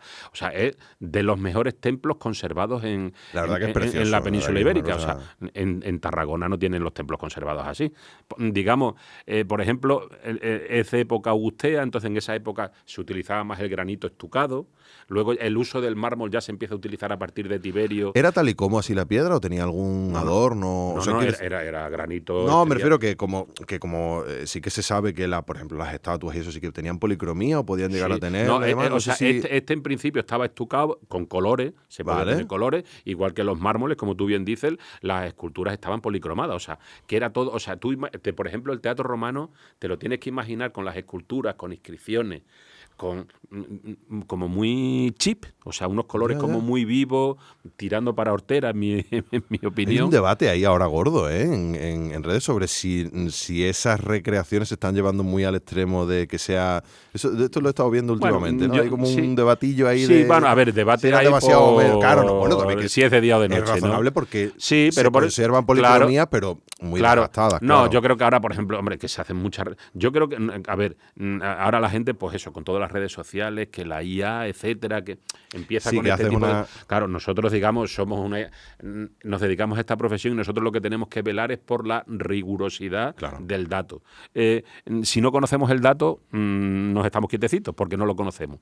Nosotros planteamos reconstrucciones, conocemos esto, nosotros siempre decimos, pues, conocemos esto y a partir de aquí reconstruyo esto, pero esto es ya una hipótesis, Claro. no es la realidad, porque los datos que tengo, entonces bueno, en ese sentido, pero bueno, que está bien que se tenga, pero lo que tú decías con lo de Tarragona, pues eso, es que esas típicas es que cosas no, son- pero que es que que son muy de aquí, o sea, es que el templo de Diana es un sitio fantástico, o sea, yo lo que dices, tú escuchas y tal, yo lo que sí he hecho muchas veces es esperarme a que salga Y la gente abrir de el la oído, calle ¿verdad? y ver la cara que pone la gente, Es porque muy guay, es muy una guay. cara de fascinación y se ha conservado estupendamente, pues porque ahí en el siglo XV el señor de los Corvos se hizo su palacio y ya Muy está bien. utilizando, y hasta ha sido Ahí una los ricos casa ayudando ahí un poquito. y ha sido, o sea, hasta ahí, hasta 1972 vivió una familia. Sí, sí. Que Entonces, hace nada de eso. Sí, claro. sí, hace nada. Luego ya se compró, se restauró, etcétera, y es un sitio Eso fantástico. es lo que se ve.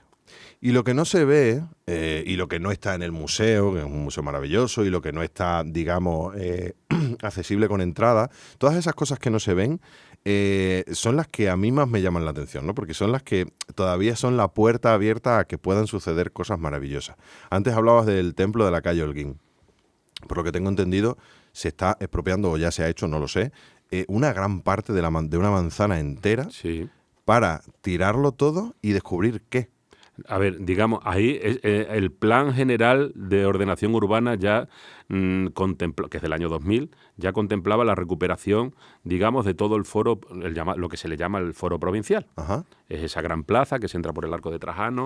Porque y el está- otro era el foro de la, El foro de la colonia. ¿no? Sí, a El ver, que- digamos, toda ciudad tiene su foro colonial o foro municipal, dependiendo de que digamos el corazón político y religioso y administrativo de la ciudad. Que es el templo de Diana, la Eso te iba a plaza, la decir. basílica, la curia. puerta esta del arco Que de es, digamos, como nuestras plazas de España ahora, donde está el ayuntamiento, la iglesia principal, etcétera. Vale. Digamos, Mérida siempre se llamó foro provincial, pero tiene otra connotación, pero bueno, al ser capital provincial, pues se crearon otros espacios públicos similares, por ejemplo, Tarragona tiene uno como capital que fue, Córdoba como capital provincial, pues tiene. Entonces, eso en el plan se contempló que había que irlo recuperando para conseguir más o menos que se convirtiera como una especie de la zona del templo de Diana. Vale. Y entonces en ese proceso planteaba las expropiaciones y demás, ¿no? Entonces, hay la Junta de Extremadura, la Consejería de Cultura, tiene hecho un proyecto, un plan integral y demás, que implica las zonas que hay que ir tirando, las zonas que luego hay que invertir, hay que convertir aquello en una plaza, hay que hacer excavaciones, obviamente, y tal. Claro. Y aquello y entonces ahora de momento pues hay sentencias judiciales que son las que se están tirando las viviendas que hay, y ahí todavía quedan muchas edificaciones por derribar, ¿no? Y la idea a futuro, esperemos que no muy lejano, es convertir ese espacio también en una especie, como te digo, del templo de Diana. Incluso si hay que ordenar arquitectónicamente ese espacio en una gran plaza donde esté el templo de la calle Holguín y demás, ¿no? Pero que eso no deja de ser un proyecto como a medio largo plazo. Estamos hablando de entre 4 y 6 años aproximadamente, y ahora pues se tiró ya una, ahora se han tirado una cosa de en 25 años igual lo vemos. No, la idea a lo mejor igual lo vemos dentro de 25 años, pero que la idea es que se haga a ser posible cuanto antes. ¿Qué hay ahí? Pues ¿qué se sabe que va a haber? No, ahí lo que hay, vamos, sabemos perfectamente lo que hay ahí, porque ya se han hecho excavaciones en este solar que da a la calle Almendralejo y demás, ¿no? Bueno, ahí lo que ahí había 4 manzanas de casa, o sea, 4 ínsulas, 4 manzanas, por ahí pasa el Cardo Máximo. Por debajo del Cardo Máximo era la calle principal de Mérida, que tiene 9 metros de ancho, por eso la luz del arco es de 9 metros, ¿no? Entonces tiraba. En época de Tiberio, expropian esas 4 manzanas y hacen un gran complejo, que es una gran plaza pública, con unos edificios, con unas columnas, con una entrada que es el Arco de Trajano, y en el centro está la plaza. Entonces, ahí lo que hay es ese edificio que está amortizando a restos de casas de época augustea, pero las casas esas no se ven. Entonces, eso es lo que habría, un gran espacio rectangular, una gran plaza rectangular, que en mi opinión no sería necesario excavar todo, sino excavar el templo y 4 cositas por ahí, y a partir de ahí jugar con ese lenguaje arquitectónico contemporáneo, como se hizo en el templo de Diana, para convertir en ese espacio en otra gran plaza pública. O sea, que no es solo la manzana que ahora mismo vemos todos que está, sino que incluye más. Sí, claro, incluye DC. Lo que pasa que, digamos, eso a nivel, no se van a demoler todas las casas, digamos, las casas. No. Por hacernos una idea, la idea es intentar recuperar todo el templo. Claro. Digamos que el templo, para que te hagas una idea, la escalera del templo está en la misma calle Holguín, por ejemplo. Y parte de la escalera se mete, hay un garaje que está enfrente, y ahí salieron restos también de esa escalera, pero luego, o sea, lo que era el llamado foro provincial, ocupa una extensión enorme. Pero ¿se van a tirar todas las casas que ocupan? No, la idea es que no. O sea, y las justas y necesarias. Las justas y necesarias para recuperar, porque estaríamos hablando de una cosa. ¿Pero ese templo es más grande que el de Diana? No, es más o menos. O sea, este es un poquito más chico quizás. Este un templo dedicado al culto imperial, a la concordia de Augusto. Es un templo, se llama de Cela Barlonga, porque, digamos, los templos, por ejemplo, el templo de Diana, subías por una escalinata.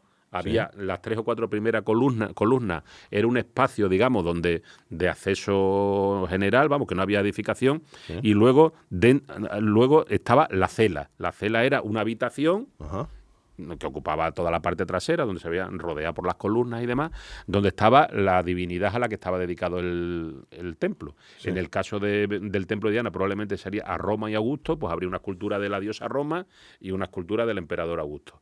Aquí la cela es más alargada, que toma como ejemplo un templo que hay en el foro de Roma, en el propio foro romano, que restauró Tiberio. Por eso lo que hacen es copian ese modelo y lo trasladan a Mérida. Entonces, la cela era un poco más larga y, digamos, el pronaos era un poquito más largo así, y luego ya tenía esa forma. Entonces, bueno, pues un templo que ya te digo, se conoce por las emisiones monetales, el templo de Roma, no el templo de Mérida. Entonces, bueno, que se conoce perfectamente. Tenemos y sabemos los límites que tiene, etcétera. Pero hay sorpresa. Sorpresa más allá del hecho de saber hasta dónde llega. No, o sea, digamos, sorpresa. Claro, no, sorpresa, lo bueno que tiene la arqueología. O sea, nosotros sabemos cómo era el templo. No sabemos el nivel de conservación que tiene en algún sitio, si se conserva alguna estatua vinculada a la decoración que tuviera, que eso es muy raro, porque la mayoría de las esculturas pues las rompen, las convierten en cal, etcétera. Pero, digamos, sorpresa, siempre te puedes encontrar alguna, pero sabemos exactamente ya los límites. Tenemos el límite tenemos del templo tenemos 3 de los 4 límites, se han documentado ya arqueológicamente. Vale. O sea, sabemos dónde está el otro. Vale. O sea, no va a ser ninguna sorpresa. Sabemos dónde acaba. O sea, sí. En ese y de esa gran plaza nada más, ¿no? O sea, digamos... No, y de la plaza sabemos las dimensiones que tiene la plaza, porque tenemos los límites por un lado. Está bastante abajo, ¿no? En el nivel del suelo actual. Claro. Tú imaginas, por eso imagínate lo que es el nivel de cota que ha tenido. Claro. Porque tú subías al Arco de Trajano, que estaba marmorizado, que se conserva, el suelo era de mármol, subías 4 o 5 escalones de mármol, y a partir de ahí ya estaba la plaza. Era la plaza, ¿no? La plaza. O sea, que esa cota, la cota del mármol de la calle Holguín, va a ras, más o menos, con los 4 o 5 escalones estos de subida, una vez pasabas el Arco de Trajano. Vale. Eso por ahí. Hay otra excavación que tenéis en los márgenes del Guadiana, que no recuerdo ahora mismo cómo se llama, qué nombre. La Huerta de Otero. La Huerta de Otero, ¿no? Sí. ¿Qué tenemos ahí? Pues ahí ese yacimiento, yo siempre lo digo, y lo digo en plan broma, si eso estuviera en el estado de Wisconsin, Estados Unidos, Cuidado. Ya lo tendrían... con entrada y con todo, entrada ¿no? y Con todo, 25 euros la entrada, o sea, con un parque atracciones lo al lado. venderían y tal, pero es el problema que tenemos, que evidentemente que hay que invertir, porque hay proyectos que son muy caros, el consorcio evidentemente no tiene esa capacidad económica para hacer macroproyectos y demás, pero ahí lo que hay estamos hablando de un solar de 5.000 metros cuadrados, que ahí había edificaciones. O sea, edificaciones en los años 70, 80. De hecho, se llama la Huerta de Otero porque había un señor que era Otero, de apellido Otero, que quería construir allí viviendas o lo que sea, y empezó, estamos hablando del año 76, y empezaron a salir restos, mosaicos, etcétera, y entonces ya el Estado lo compró y lo paró. Pero eso aquí no va a haber vivienda. Son 5.000 metros cuadrados, de los 5.000 metros cuadrados, digamos, 2.500, porque sale la muralla es el sitio donde mejor conservamos la muralla romana, tiene casi 5 o 6 metros de altura, la mitad del solar está intramuros de la ciudad romana, y la otra mitad está extramuros de la ciudad romana. Entonces, en la parte extramuros, pues ahí es la parte que menos excavada está, que es la que está entre la muralla y el dique de contención de agua. Pues ahí aparecerán zonas de enterramiento de época romana, porque se aparecen de todas las épocas, ¿no?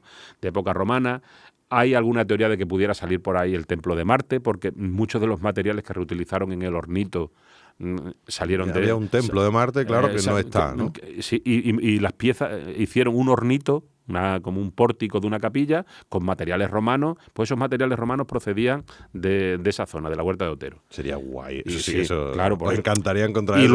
Luego en la parte intramuros, que es la parte que se conserva muy bien, porque toda la zona del río, si has ido alguna vez a Morería, la Alcazaba, que la ciudad tenía mucha pendiente hacia el río, para evacuar todas las aguas residuales al río, pues toda esa zona se ha conservado muy bien porque tiene 4 o 5 metros de tierra, entonces se han ido tapando y demás, ¿no? Pues ahí ya aparecen restos de una calle, una casa romana con la suerte de que casi todo tiene pavimentos de mosaico, el famoso mosaico de la Medusa, dos patios que comunican a distinto nivel con suelos de mármol, o sea que el nivel de conservación es excepcional.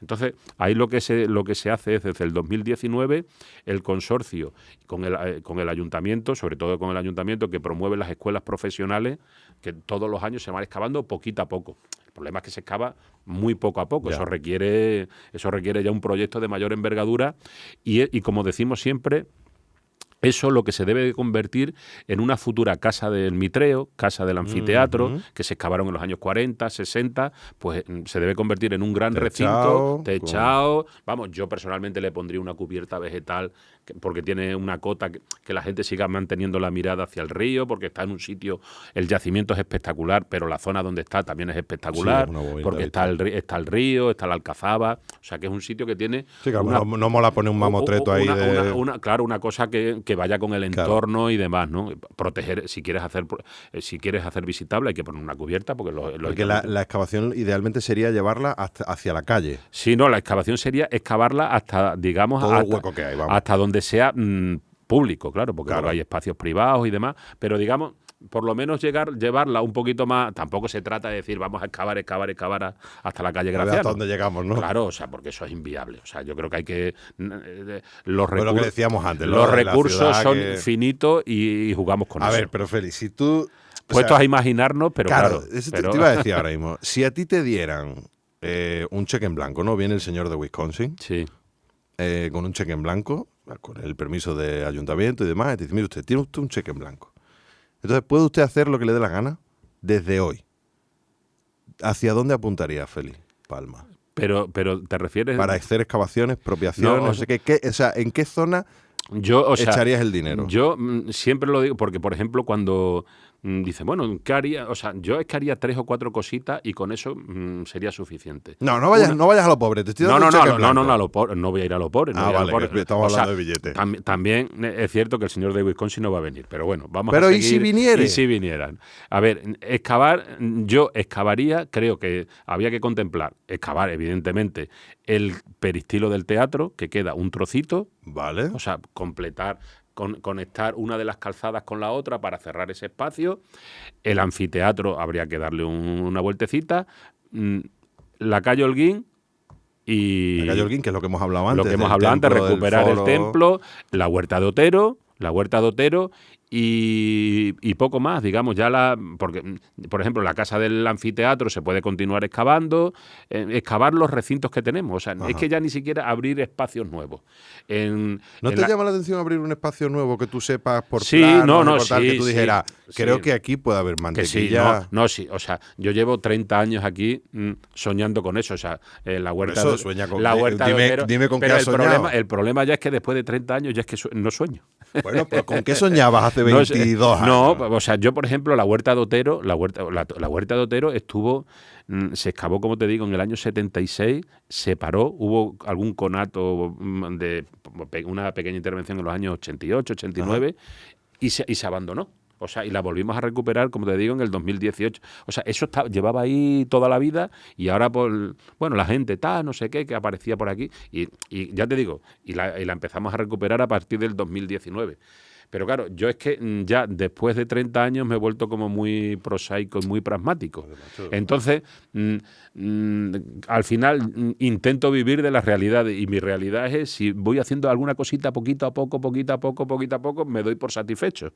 Soy así al final es que si no lo dices, no va a venir nunca el señor de Wisconsin. pero por ejemplo... Wichita también. Claro, pero yo, por ejemplo, ya te digo, por ejemplo, lo de la huerta de Otero, lo que estábamos hablando, excavaría hasta la calle Gracián o donde pudiera, pero porque no porque sea un capricho mío y que digas el sueño, sino porque creo que es lo mejor para Mérida. Claro. O sea, yo siempre lo digo, suena eslogan, pero si alguien está en contra, que la mejor inversión para el futuro de Mérida es invertir en el patrimonio, que es lo que nos hace único en el mundo. Yo creo que... Es que, por desgracia, Mérida no tiene, se está intentando recuperar esa versión industrial que tenía de los años 70, 80. Sí, porque el equipo de fútbol de aquí se llamaba Mérida Industrial, como tenía que ser la industria para que el equipo de fútbol se llamase así. No, es que Mérida era un pelotazo, o sea, de la mano de Fernández López y demás, en su época. De hecho, hay muchos nostálgicos de esa época y demás, y hay que potenciar ahora, bueno, hay grandes que vuelva la industria, hay grandes, es imprescindible, totalmente. Entonces, eso está, pero la industria se hace todo lo posible para que venga, pero tienen que inversores para, lógicamente. Pues el patrimonio es lo que tenemos ahí. Entonces, bueno, es la manera de asegurarnos. Yo siempre digo lo que supuso para la ciudad, que en aquel momento, que José Ramón Mélida y Maximiliano Macías excavaran el teatro. Ya ves. Si no lo hubieran excavado ellos, a lo mejor lo hubieran excavado otros 20 años después. Pero ¿alguien puede evaluar económicamente lo que significó eso para la ciudad? Pues yo creo que no... O sea, algo que a lo mejor en aquella época pasó más o menos desapercibido, eso era futuro para la ciudad. Y eso es lo que estamos disfrutando nosotros, el legado que nos dejaron ellos, ¿no? Pues sí. ¿Hay algo que realmente ahora mismo, ya que no entras en soñar, se te ha pasado el arroz? Se te ha pasado el arroz del sueño. ¿Hay algo que...? No, pero está bastante claro dónde pondrías el dedo. Sí. ¿Hay algo de la parte que no sea romana que merecería especial atención, que no se la estamos dando a lo mejor? Sí, a ver, nosotros como a nivel... ciudadanos en general. Claro, nosotros, por ejemplo, a nivel investigación... O sea, para nosotros es tan importante la parte romana como el siglo XV, como la época árabe y demás, ¿no? O sea, Mérida, por ejemplo, tuvo mucha importancia, por ejemplo, en época visigoda. Uh-huh. Digamos, esto que habrás oído, Mérida, cuna del cristianismo y demás, ¿no? Porque, claro, los restos más antiguos escritos Hay una carta del obispo de Cartago, Cipriano, en el 254, que habla del obispo de Mérida. O sea, en el 254 ya había un obispo en Mérida, Muy pronto. otro en Astorga. Hablaba ya de comunidades organizadas cristianas, por supuesto sujetas a persecuciones y demás, ¿no? Lógicamente tenemos restos arqueológicos, por ejemplo en la sala de Cumanos, con una Domus Ecclesia, donde era un aljibe donde supuestamente rezaban porque estaban perseguidos. Lógicamente la figura de la mártir Santa Eulalia, que digamos que fue trending topic, vamos a seguir con este discurso, fue trending topic en todo el imperio, fue una de las mártires más conocidas. Yo siempre digo que evidentemente, aparte de ser una niña de familia bien, rebelde, etcétera, es que era la mártir principal de la ciudad más importante de aquí. Ahora solo nos enteramos de lo que pasa en Madrid, lo que pasa en las provincias, tal cual. Pues algo parecido, ¿no? Y como digo, la sede... También la pobre, que mala suerte, muy poquitos años después, de repente el imperio es cristiano y se deja de perseguir. Sí, pero igual, gracias también a cosas como... Claro, pero si hubiera pasado eso, no hubiera pasado a la posteridad. Totalmente. O sea, pero hombre, pienso yo en la niña, digo, ay, pobrecita, claro, mi niña. Yo eso, como decías tú, lo de el otro día, como te dije, en Pompeya viendo, te crea un dilema, dice, porque al final nos estamos aprovechando del sufrimiento de mucha gente. Entonces, sí. y muchas veces dice... Que están ahí además que se ven los cuerpos, ¿no? Se ven. Luego, de hecho, te voy a enseñar una foto en Herculano, que se refugiaron en el puerto y pensando que se iban a salvar y están allí amontonados todavía. Niño, pobrecito. Entonces, claro, dice, pero esa desgracia fue una suerte para el mundo de la arqueología. No voy a opinar porque alguno se puede ofender y eso, ¿no? Pero claro, o sea, que este tipo de cosas hay que... Entonces, bueno, pues eso, la Mérida visigoda, la Mérida musulmana, que siempre ha habido historiográficamente, pues... se ha estudiado poco porque aquí era siempre llegar al mosaico, el mosaico romano, la grandeza de Roma, tal. Entonces, pero es que la Mérida musulmana, que tiene algunos elementos, sobre todo la Alcazaba, que es una fortaleza, la más antigua, que ese sitio sería un sitio fantástico para recuperarlo, para el uso, y que se pudieran hacer visitas hacer muchas nocturnas, más cosas dentro de la Alcazaba, ¿no? Yo siempre digo ¿Está excavada entera? No. Falta todavía queda mucho. Lo que pasa es que lo que está excavado, digamos, es fases anteriores a la propia Alcazaba. Vale. Pero que yo siempre digo que eso, una visita nocturna a la Alcazaba es fantástico. Es precioso, o sea, es como si estuvieras en un pequeño oasis dentro de Mérida. Totalmente. Entonces, unos conciertillos allí, unos monólogos, unas lecturas dramatizadas, unas cosas ese que tipo no de son uso muy caras, cultural, de verdad que no son muy caras. Y nosotros lo que pasa es que estamos intentando, ha habido proyectos que al final luego no han salido, estamos intentando por lo menos que haya una adecuación mínima para poder utilizar ese tipo de cosas, hacer visitas. Mira, unas lecturas de clásicos. Sí, bueno, o sea, no sé si, por ejemplo, la con noche profesionales de la zona. La noche, por ejemplo, no sé si la noche del patrimonio, ¿sí? Que se hace el grupo de ciudades patrimonio, el grupo de las 15 ciudades, donde está Mérida. Sí. Pues siempre se utilizan distintos recintos y demás. Pues la Alcazaba siempre se hace pues algún es cierto, un conciertillo, está guay. O sea, y es una pero fíjate que lo que yo te estoy diciendo es maravillosa. Que lo que yo te estoy diciendo es, creo, más barato en líneas generales, y creo que puede ser una cosa más de acompañamiento casi cultural, pero no un evento. Muchas veces en Mérida hacemos los eventos como ¡pum! A lo gordo. Sino que simplemente sea una cosa de... un acompañamiento, una visita. Exacto, y ahí está. Oye, hay una lectura dramatizada. Oye, hay un pequeño monologuito, pero nada de... en un escenario de 25 metros. Una cosa más luz tenue, que acompaña microactividades, por decirlo de alguna manera. Exacto. Y ya, conociendo a la gente de Mérida, y los turismos se llenan. Y yo te digo, por ejemplo, la Alcazaba es un sitio fantástico. Subirte por la noche y ver el río, tal, o sea que precioso. Ahí se hacía el festival, hacía cosas ahí. El festival hacía alguna cosilla. Hubo una época que se utilizó, pero creo que incorrectamente, por eso. Sí, solo como terraza, ¿no? Sí, que eso yo creo que no procede. Entonces, yo creo que hay que focalizarlo en ese tipo de cuestiones. Cosas, que no se nos vaya la pizza, luego se nos vaya, hacemos macroeventos todo el rato. No, porque luego tampoco, no nos engañemos, no está habilitado para que vayan allí 300.000 personas, vamos. Totalmente. Para cosas pequeñas, grupos reducidos, controlados, que estén habilitadas y demás. Entonces tenemos ahí 2 o 3 cosillas. Luego como empresa te presentamos el proyecto. Pero claro, de la lectura de Juan, apúntatelo.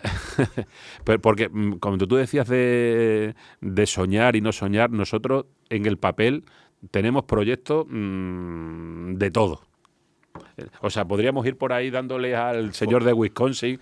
Mire usted, si no tengo ya todo hecho, tenemos un proyecto del teatro, del circo, de consolidar el circo, de consolidar el anfiteatro, de adecuación de la Alcazaba. de convertir en un centro de interpretación un cristopórtico que hay en el Templo de Diana, una galería subterránea. O sea, que tenemos en papel, cuando dice, oye, ¿se os ha ocurrido esto? Se lo tenemos en papel. Sí, lo tenemos. Lo que no tenemos es el dinero para hacerlo. Entonces, aquí lo que hace falta son perras. No, totalmente. Sí, lo que hace falta es invertir, porque yo creo que al final eso, o sea, que es una inversión, no es gastarse el dinero. No, claro. Otra cosa que evidentemente, bien es cierto que a lo mejor son proyectos no es de hoy para mañana, porque excavar tiene su procedimiento, hay que consolidar, pero que sin lugar a duda es la mejor inversión de todas. Te voy a hacer una pregunta, una de las últimas preguntas. ¿Qué hay debajo de Santa María? Debajo de Santa María. Está claro que hay todo. Claro. No, a ver, digamos, en Santa María fue el centro episcopal de la ciudad romana. Perdón, de la ciudad tardorromana. Digamos, no la Santa María que conocemos. La que hay debajo. Sí, no, la que hay debajo. Claro. De hecho, estaba la basílica, hay un batisterio, el batisterio de Juan. O sea, que ese, digamos, era el foco religioso de la ciudad. De hecho, la ciudad romana, que tiene un trazado que se conoce perfectamente, como el foro, que era el corazón de esa ciudad, a partir del siglo IV, con la implantación del cristianismo, etcétera, las ciudades en todo el imperio, no solo en Mérida, se van cristianizando. Entonces los focos de poder, vamos a decirlo así, se van moviendo. Entonces los focos de poder se van trasladando a los edificios religiosos. Entonces el foco de poder de Mérida fue la Basílica de Santa Eulalia y sobre todo Santa María. De hecho, Santa María es la que da luego, o sea, la Plaza de España, que es una cosa ya a posteriori y demás, que se convierte ya en el corazón de la ciudad, en la actualidad también, el fruto de ese germen de que el centro de la ciudad sea la plaza que es ahora y no el templo de Diana que fue hace, es precisamente la presencia de Santa María. Lo que pasa, ha habido algún intento de excavar y demás, pero lógicamente pues el cura, después de la experiencia de Santa Eulalia, porque Santa Eulalia ahora es un sitio maravilloso, pero estamos hablando de los años 80 y tantos, 90 y demás, imagínate un sitio, Santa Eulalia, donde la gente se casa, se entierra, etcétera, durante 2 años cerrado. Aquello fue duro, ¿eh? Vamos, yo conozco compañeros, lógicamente Pedro Mateo, que fue el que dirigió las excavaciones y demás, hubo momentos duros, pues lógicamente yo creo que con buen criterio el hombre, pues lógicamente no quiere asumir riesgos de ningún tipo, pero lo que te decía antes, la concatedral de Santa María suena como muy rimbombante, porque parece porque la gente lo ve que es una iglesia, pero la historia que subyace en ese subsuelo no la tienen las principales catedrales que hay en España. Que es todo ese núcleo y claro, estábamos hablando del corazón de la ciudad. Digamos, se conocen por documentación, algunos pequeños sondeos, por documentación escrita, hay documentación hay un libro el libro de los Santos Padres Emeritenses que habla de la Mérida del siglo VII, o sea que hay documentación que en ese entorno, digamos, no con la certeza de que aquí un poco, pero en ese entorno y tal, vinculado a Santa María, de hecho por las iglesias surge ahí porque había habido precedentemente, había sido un centro religioso, pues, pero ya te digo, que ahí estaba y demás. Era la zona más importante de la ciudad más importante. Ya. O sea, pero claro, hay que cerrarla durante no sabemos entonces, cuánto tiempo. Sí, por eso te digo. Vaciarla, porque es verdad que Santa Eulalia se tuvo que vaciar. Claro. Puedes hacer una excavación de quitarle el suelo sin vaciarla. Claro, por eso tardó tanto tiempo. Entonces, claro, eso no deja de ser un problema. Pero por eso yo, en mi opinión, hay otras prioridades, cada uno evidentemente tendrá la suya, hay otras prioridades que generan menos problemas que algo que está vivo, ¿no? Entonces, que no molesta a la gente. Claro, es verdad que de forma... O sea, a mí me dice... ciudadano dice, joder, me encantaría verlo ahí abajo, pero claro. ¿Tienes el dinero del señor de Wisconsin siguiendo con este hombre? Pues yo me voy a este sitio antes que a Santa María. Porque Santa María me va a generar una serie de problemas ciudadanos innecesarios. Me voy a este sitio que es un solar, tal, que va a ser recuperar. Eso va a generar un problema ciudadano, ¿no? Entonces es innecesario. Ya. Bueno, de hecho, la Plaza de España está hueca, ¿no? O sea, Sí, quiero decir, no, una claro. parte que está hueca. Que tú dices Claro, que- la Plaza de España, cuando se hicieron los kioscos, Sí. pues se hizo las intervenciones arqueológicas, Como siempre. como cualquier hijo de vecino, pues en uno salió una calzada, que ya sabíamos más o menos que existía, en otro por restos de época tal, en fin. Ya.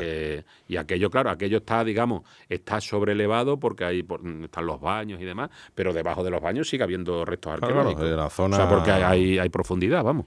Sí, Muy sí. bien, bueno, pues a ver, claro, es que yo lo entiendo, pero por otra parte digo, joder, es que me encantaría ver lo que hay ahí debajo. Porque Sí. yo creo que puede ser... Debajo de Santa María, Debajo de ¿no? Santa María, sí, claro, sí. pero eso... Si tiene el suelo ya para cambiarlo. Eso no... Tiene el suelo ya para rascarse un poco y ya está. Yo creo que eso no lo vamos a No conocer. lo vamos a tú y ver, yo, ¿no? Creo, No, eso es muy creo. difícil. Además, Yo espero conocer... Es la iglesia Claro, principal sí, claro, a nivel episcopal. Que, yo claro, espero conocer otras cosas. Sí, pero... Estando yo de director o no, que eso es lo menos Eso ya es otra importante. historia. Sí, Bueno, sí, ya está. sí. Esto lo echamos para el lado. Sí, sí.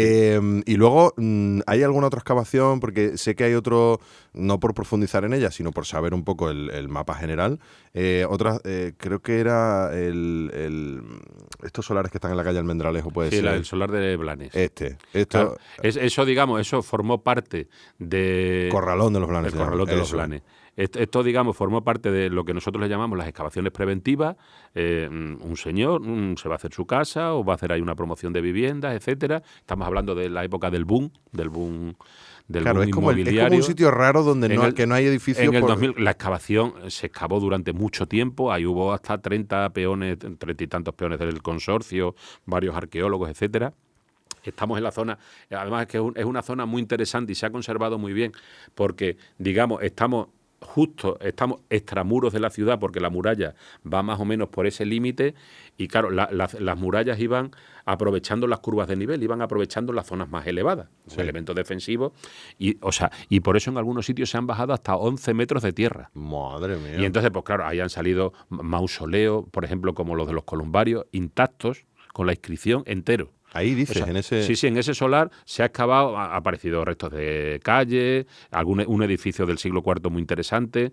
Luego la excavación se paró porque vino la crisis inmobiliaria y el promotor decidió que no continuaba. Entonces se paró la excavación. Nosotros estábamos excavando porque se iba a construir. Pero, como te digo, aparecen dos mausoleos. Hay un mausoleo que tiene 4 metros de altura o 5. ¿Y eso hay imágenes? O sea, quiere decir, hay imágenes claro. públicas que Claro, que sí. las tenéis, o sea, claro, están las publicaciones. Vale. O sea, si por ejemplo te cuento un detalle ahí, no sé si la famosa princesa Sueva, no sé si has oído hablar de la joya Sueva. Sí, me suena. Pues eso aparecieron en el solar de Blanes, o sea, eran el enterramiento de 5 o 6 niñas jóvenes y demás, que aparecieron con una serie de joyas, de coronas y demás, que los arqueólogos que lo estudiaron, Javier Heras y esta gente, procedía del norte, del siglo V, y lo asociaron a la dinastía Sueva. Los suevos, cuando llegan a Mérida, están 10, 12 años, que Mérida es la capital. Entonces, están durante poco tiempo, hacen edificios, entonces, pues, esa gente pues se mueren, etcétera. Entonces, ya aparece Con sus joyas. Con sus joyas de oro y demás, o sea, fantásticas. Wow. Fantásticas las joyas y demás. Pues esto fue en el 2007, por eso te digo que hay veces las cosas que pasan. En el 2018 hicimos una exposición, el consorcio hizo una exposición en la Asamblea de Extremadura con las joyas de las princesas suevas. La gente fue, se dio la publicidad, en fin, lo pusimos en todos los sitios, fue el que quiso ir, y el que no quiso ir o no se enteró, pues tampoco no fue. En el 2023-2024 sale, no te exagero, sale un artículo en el País hablando de las princesas suevas. Sí. Y todo el mundo, cuando digo todo el mundo, preguntando que si podían ir a ver a las princesas suevas, que dónde estaban, etcétera. Ay, señor. Ay, señor. Por eso te digo que hay veces que solo existe lo que pasa en Madrid. O sea, pero gente de Mérida y Podemos, mira usted, esto se excavó hace 20 años. Se acabó en el 2007. A veces me da la sensación de que otro de esos trabajos, pero que claro, que requeriría de más presupuesto y más cosas, otro de esos trabajos casi que sería como que anualmente ir repitiendo otra vez lo mismo, ¿no? Me da un poco la sensación de que la ciudadanía necesita que le vaya diciendo, acuérdate de que aquí está esto que es una maravilla, acuérdate que aquí pero pasa a lo que voy, esto. por ejemplo, muchas veces dice, oye, que eso evidentemente tenemos que intentar ser cada vez más exigentes, que no difundimos bien, que esto no lo contáis, etcétera. Pongo el ejemplo de la Sueva porque eso lo contamos requete bien. O sea, que el que no se quiso, el que no se quiso enterar no fue por culpa del consorcio, fue porque no. Entonces, bueno, en ese sentido, pues, y ahí la solución, eso es un espacio privado que habría que recuperar, porque el yacimiento es una cosa, pero claro, es también está el agujero ahí. Claro, sí, está excavado, eso se dejó, entonces pues crece maleza, de vez en cuando hay que limpiarla y demás, hay que exigirle al propietario, lógicamente, que lo mantenga. Ya. Pero claro, que la solución pasa por recuperar ese espacio. Empezar por comprar solar. Claro, que al final volvemos al problema de siempre, ya. A la falta de recursos, ¿no? ¿Hay algún otro solar o otra zona que digamos, esto aquí también, como este que acabamos de hablar, que por terminar este repaso? Sí, no, nosotros digamos, la mayoría, como te digo, nosotros las excavaciones las focalizamos en la gente que se quiere hacer una vivienda, que digamos intentamos reforzar tenemos una lista de espera, que es uno de los problemas principales que tiene el consorcio, que no podemos, porque las excavaciones las hacemos gratuitas a la gente que se va a hacer una casa. Si tú te vas a hacer un hotel, la excavación la pagas tú, pero si te quieres hacer tu casa, es gratuito. Bueno. Pero que solo pasa en España, o sea, en Mérida, perdón. O sea, que eso de excavaciones gratuitas, otra cosa es que otra cosa es que tenemos los recursos que tenemos, que intentamos agilizarlo, porque entendemos que la gente lo que quiere, lógicamente, pues tener su casa, excavársela, que la casa se la hagan cuanto antes y demás, ¿no? Entonces, bueno, y luego tenemos excavaciones en los recintos monumentales, pues vamos excavando poquito a poco, como te decía, y luego hay algunos sitios, por ejemplo, hay un solar en la calle Viñero, 17, que es restos de un templo, que es propiedad privada, que habría que llegar a un acuerdo con los propietarios, porque evidentemente no puedes cometer esa injusticia de decir, oye, usted no puede edificar aquí porque no puede, pero hay que darle una solución, claro. Y porque ese espacio debe ser público, ¿no? Entonces, hay cositas por ahí, pero ya te digo, yo creo que habría que ir cerrando cositas antes que abrir nuevas. O sea, yo siempre digo es que abrir una excavación abres una excavación y generas 5 problemas más. Ya, claro. Sí, está claro. Porque mientras está sellado, lleva 2000 años ahí, porque se pegue otros 50, no pasa nada. Pero hay que excavar, hay que consolidar. Porque si no consolida, no puede. Luego hay que adecuarlo, luego hay que cubrirlo, luego hay que hacerlo visitable. Entonces vamos a centrarnos en las cosas que tenemos abiertas. Que son muchas, por suerte, por suerte lo digo, por la cantidad, deberían estar todas medio resueltas porque merecen que estén. Pero bueno, vamos a ir resolviendo esas y una vez que tengamos resuelto ese tipo de cuestiones, vamos a afrontar otras nuevas en un futuro, ¿no? Pues sí. Bueno, pues desde aquí pedimos un aumento de presupuesto. Grotesco a quien corresponda. A quien corresponda, sí. Primero el ministerio, luego a partir de ahí todo a las administraciones públicas, si alguien privadamente quiere invertir. Como luego cada una depende de la otra y de la anterior depende de la otra, al final todas dependen del presupuesto del Estado. Claro, no, pero yo en ese sentido, yo como director del consorcio ahora, evidentemente, yo no estoy aquí para lanzar el muerto a las administraciones. O sea, yo soy parte de las administraciones, pero evidentemente. Pero tú estás ahí, pero ¿para qué estoy yo? Lanza, a ver si alguien te oye. Oigan ustedes del ministerio, que son ustedes los que reparten el dinero para toda España. Billete gordo aquí. Billete gordo aquí, es que no tenéis ojos, no estáis viendo lo importante que podría llegar a ser. Y eso luego revierte otra vez para atrás en impuestos y en cosas. Por favor, echarle cuentas a eso. Y luego Félix, que tiene muchas cosas que excavar y un montón de cosas. Sí, por eso no habría ningún problema. O otros, que también están para ahí. Sí, efectivamente. Félix Palma. Ha sido un placer escucharte. El placer ha sido mío. Y súper interesante. Sí. Como hay tantas cosas, la puerta, volvemos otra vez. Exacto, la puerta cuando quiera volvemos otra vez y ahora de repente atajamos otra historia, otro problema. /2. Exacto. Y al señor de Wisconsin, por cierto, también, que se me ha olvidado. El ministerio está muy bien, pero el señor de Wisconsin, si usted quiere venir aquí con una montaña de dinero, le ponemos un cartelito, por eso que no se preocupe. Bienvenido a Mr. Wisconsin, y eso se hace además como rollo romano, que te da precioso. Sí. Lo dicho, Félix, muchísimas gracias. Gracias a vosotros. Y nos vemos pronto. Y a seguir currando mucho. Así lo intentaremos. Muchas gracias. Síguenos en nuestras redes sociales.